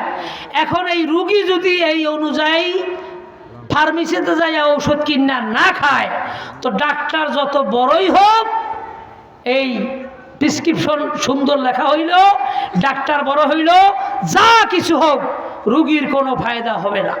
আচ্ছা, আপনারা দেখছেন যে এখান থেকে ঢাকা যাইয়া চিকিৎসা নিয়া বড় ডাক্তার দেখাইয়া প্রেসক্রিপশনটারে ফিক্কা ফালাইয়া বাড়িতে চলে আসছে, এইরকম পাগল কেউ আছে? আছে? নাই। কিন্তু আমরা প্রেসক্রিপশন ফালাই থিয়া যাই কোথায়? মাহফিলে। বাড়িতে নেই না। সবাই যে নেয় না তা না, আবার অনেকে নেয়। কারা নেয়? কারা নেয়, কারা নেয় না? অনেকে ওয়াজ বাড়িতে নেয় না। মুফতি সাহেব সুদের কথা বলছে, সুদের থেকে ভালো কোনো ওয়াজ কোরআনে নাই। এই সুদের কথা শুধু শোনে, কিন্তু এই ওয়াজ বাড়ি পর্যন্ত নেয় না। কেন নেয় না? লোকটা আখিরাত বিশ্বাস করে না। ওই যে প্রেসক্রিপশন দুনিয়ায় কেউ ফালায় না কেন? তার একটা চিন্তা, আমি যদি প্রেসক্রিপশন ফালাইয়া দেই, তো আমার তো রোগ হয়েছে, এই রোগে আমার মৃত্যু হতে পারে, এই চিন্তা কইরা কোনো পাগলে তাহা না থাকলে উদার করে হলে ঔষধ খায়। কেউ প্রেসক্রিপশন ফালায় না। কিন্তু আমাদের মধ্যে অনেক লোকেই মাহফিলে প্রেসক্রিপশন ফালায়া বাড়ি চলে যায়, ওয়াজ বাড়িতে নেয় না কেন? কয় টিভি দেখলে লাভ আছে শীতকালে, ওই যে যুবতীরা নাচে দেখলে ভালোই লাগে। তো আখিরাত তো বিশ্বাসই করে না, এই গুনাহ সে বিশ্বাসই করে না, জাহান্নাম তার দিলের ভিতরে লাগেই নাই। এই জন্য সে এই ওয়াজ শোনে কিন্তু বাড়ি পর্যন্ত নেয় না। এই জন্য আমি আয়াত পড়েছি লম্বা। এখানে আল্লাহ পাক বলছে যে হাসরের ময়দান হবে, কোনো সন্দেহ নাই। ওয়ান্না সাআতা আতিয়াতুন লা রাইবা ফিহা। ফিনিশ দিচ্ছি। আমি যে আয়াত পড়েছি লম্বা, একটু পড়ি এক জায়গার থেকে। আল্লাহ বলছি, ইয়া আইয়ুহান নাস ইন কুনতুম ফি রাইবিন মিনাল বাস ফাইন্না খলাকনাকুম মিন তুরাব সুম্মা মিন নুতফা। এরপরে আল্লাহ উদাহরণ দিয়েছেন ফসল দিয়া। দেখেন আল্লাহ পাক বলেন, হে মানব, তোমার কি সন্দেহ হয় তোমাকে এই কবর থেকে আবার জীবিত করব? যদি সন্দেহ হয় তো আমি রব বলছি, শোনো, কোনো সন্দেহ নাই, আমি তোমাকে এই মাটি থেকে বের করব। কেমনে? তার একটা উদাহরণ দিছেন ফসল দিয়া। কি দিয়া বলেন? আমরা যে ফসল ফলাই, কিসের উপরে? মাটি আর পানি। মাটি আর এ ভাই ইরিদানে যে আপনি এই যে ফসলটা ফলান, ইরিদানে ধান ফলাইলেন, কেমন এখানে কিসের উপরে ফলাইছেন? পানি আর মাটি। পানি আর মাটির মিশ্রণে ধান হয়, অথবা কলা গাছ হয়, সেখান থেকে কলার ছড়া হয়, সেই কলা খেয়ে আমাদের শরীর, ঠিক কিনা বলেন? ধান হয়, গম হয়, বিভিন্ন ধরনের ফসল হয়, এগুলা খেয়ে আমাদের শরীর। তাহলে ওই কলাটারে আল্লাহ কি থেকে বানাইছে? মাটি থেকে। তো এই যত খাদ্য আল্লাহ মাটি থেকে বানাইছেন, এ সমস্ত খাদ্যই তো আমরা খাই নাকি? এই খাদ্য খাইয়াই তো আমাদের এই শরীরটা হয়েছে। তাহলে ওই জমিন থেকে যে আল্লাহ ফসল উৎপাদন করলেন, ওই ফসলেরই একটা ফসল হলো আমাদের বড়ি। বুঝেন নাই মনে হয়? তাহলে আমাদের বডি কি দিয়ে সৃষ্টি হয়েছে? পানি আর মাটির মিশ্রণে। কেমনে? আমরা যা কিছু খাই এই খাদ্যগুলা পানি আর মাটি থেকে আসে। আচ্ছা, ওই জমিনটা এক সময় ফসলহীন হয়ে যায় না? একবারে চুরচির হয়ে যায় না? রৌদ্রে ফেটে যায় না? কোনো পানি পুনি কিছুই থাকে না। ওখান থেকে আল্লাহ আবার ফসল ফলায় কিনা? এই রকম ধান হইতে দেখছেন জীবনে হাজার হাজার বার, শত শতবার, এরকম লোক নাই? হ্যাঁ, তো আল্লাহ বলছেন এই মাটি আর পানি দিয়া আমি একেবারে তাজা তরু তাজা খাবার তৈরি করি, সেই খাবার দিয়া তোমাদের বডি বানাইছি। তো ওই আল্লাহ আমি তোমাকে মৃত্যু দিয়া যদি কবরে মাটি বানায়া দেই, তো ওই কবরের ভিতরে তুমি মাটি, অথবা সাগরে মিশে গেলা তুমি পানি। কথা বলেন? তো ওই সাগরের পানি থেকে আর মাটি থেকে আমি যদি বিভিন্ন ধরনের জীবিত জিনিস বানাইতে পারি, প্রাণ, পানির ভিতরে প্রাণী আছে না? মাছ নাই? বিভিন্ন ধরনের প্রাণী আছে না? আপনারা আমার থেকে অনেক বড় বড় তিমি মাছ আছে না? কত শক্তি, লেজ দিয়ে বাড়ি দিলে আপনার আমার মতন শত মানুষ এদিক থেকে ওদিক চলে যাবে, ঠিক কিনা? এইরকম একটা প্রাণী আল্লাহ বানাইছে না? এই তিমি মাছকে আল্লাহ পানির ভিতরে বানাইছে কিনা বলেন? তো আপনার কবর যদি পানির ভিতরে হয়, পানি হয়ে গেলেন, অথবা মাটি, দুইটার একটাই তো হবেন। তো আল্লাহ বলেন মাটি আর পানি দিয়েই তো আমার সব সৃষ্টি। তাহলে তোমাকে যে কবর থেকে উঠাইতে পারবো না, এটা তোমাকে কে বলেছে? কোরআন যেমন কোরআন হওয়ার মধ্যে কোনো সন্দেহ নাই, কিয়ামত হবে এর মধ্যেও কোনো সন্দেহ নাই। আল্লাহ রসুল যে বলছে দায়ুত জাহান্নামে যাবে, এর মধ্যেও কোনো সন্দেহ নাই। সুতরাং একটা কইরা ময়লা ঘরের থেকে সরাইতে হবে। কেন সরাইতে হবে? আমি মোমেন, আমি আখিরাত বিশ্বাস করি, আমি কবরের আযাব বিশ্বাস করি, হাসরের ময়দান বিশ্বাস করি, জান্নাত জাহান্নাম বিশ্বাস করি। এই কারণেই এই ওয়াজ বাড়িতে নিয়ে বিবি বাচ্চাকে নিয়ে বৈশা পরামর্শ করে আমাদের জিন্দেগি শুধরাইতে হবে, ঠিক কিনা বলেন? আমরা প্রেসক্রিপশন এখানে রেখে যাব না, এই প্রেসক্রিপশন বাড়িতে নিয়ে পরামর্শ করে ওলামায়ে কেরাম যেভাবে যা বলে, ওলামায়ে কেরাম নিজের থেকে বলে না, কোরআনের কথা বলে, হাদিসের কথা বলে। আজকে আল্লাহ রসুল বেঁচে থাকলে এই কথাই বলতেন, ঠিক কিনা? আজকে নবী নাই, নবীর ওয়ারিস আছে। নবীর ওয়ারিসের কথা যদি আপনি বিশ্বাস করেন, তাহলে আপনার ইমানদার কদর আরো বেশি হবে। কারণ আল্লাহ রসুল বলেছেন, হে সাহাবী, তোমাদের সামনে আমি আছি, একটা সময় আমিও থাকবো না, আমার একদল উম্মত আসবে। সেই উম্মত যদি গুনাহ করে, তারা যেহেতু আমাকেও না দেখিয়া ঈমান আনছে, তাদের ঈমান তোমাদের ঈমান থেকে অনেক অংশে বেশি পাওয়ারফুল হবে। তারা গুনাহ করলেও তারা ক্ষমা পেয়ে যাবে, তবে ইচ্ছা করিয়া না। তাহলে ইনশাআল্লাহ আর একবার হাত উঠান, ইনশাআল্লাহ উঠান, যে হুজুর আমার ঘরের ভিতরে কোন ধরনের কোন গুনাহের আসবাব, বিশেষ করে টিভি আমি ঘরে রাখবো না, দাড়িতে আমি পোস্ট দিব না। নারীদেরকে বলছি, তোমার সুন্দর একটা চেহারা দিছে আল্লাহ, এই চেহারাকে আজ থেকে ঢেকে তোমার স্বামীর জন্য বরাদ্দ রাখো। যুবকদেরকে বলছি, সুন্দর বডি দিছে, এই বডিকে আল্লাহর সামনে নত করো, হাত নামা। 7 ব্যক্তি আরশের নিচে ছায়া পাবে, তার মধ্যে এক ব্যক্তি যারা যুবক, জওয়ান কালে আল্লাহর ইবাদত করে, জওয়ান কালে। আলহামদুলিল্লাহ, বাংলাদেশের ম্যাক্সিমাম মাহফিল যুবকরাই করে থাকে। এখানেও অনেক যুবক আছে মাশাআল্লাহ, ওখানে যুবক নাচতেছে আর এখানে যুবক কোরআন শুনতেছে। আল্লাহ আমাদের যুবকদেরকে কবুল করেন, আল্লাহ আমাদের বৃদ্ধা বাবা মাদেরকে কবুল করেন, যারা দুনিয়া থেকে চলে গেছে কবরবাসী তাদেরকেও কবুল করেন। আজকের মাহফিলের আয়োজন যারা করছে, টাকা দিয়া পয়সা দিয়া অথবা শ্রোতা হয়ে আল্লাহ সকলকে মাফ করে দেন। আল্লাহ পাক এই কথাগুলো বুঝে এ অনুযায়ী আমল করার তৌফিক দান করেন। আমা আলাইনা ইল্লাল বালাগ।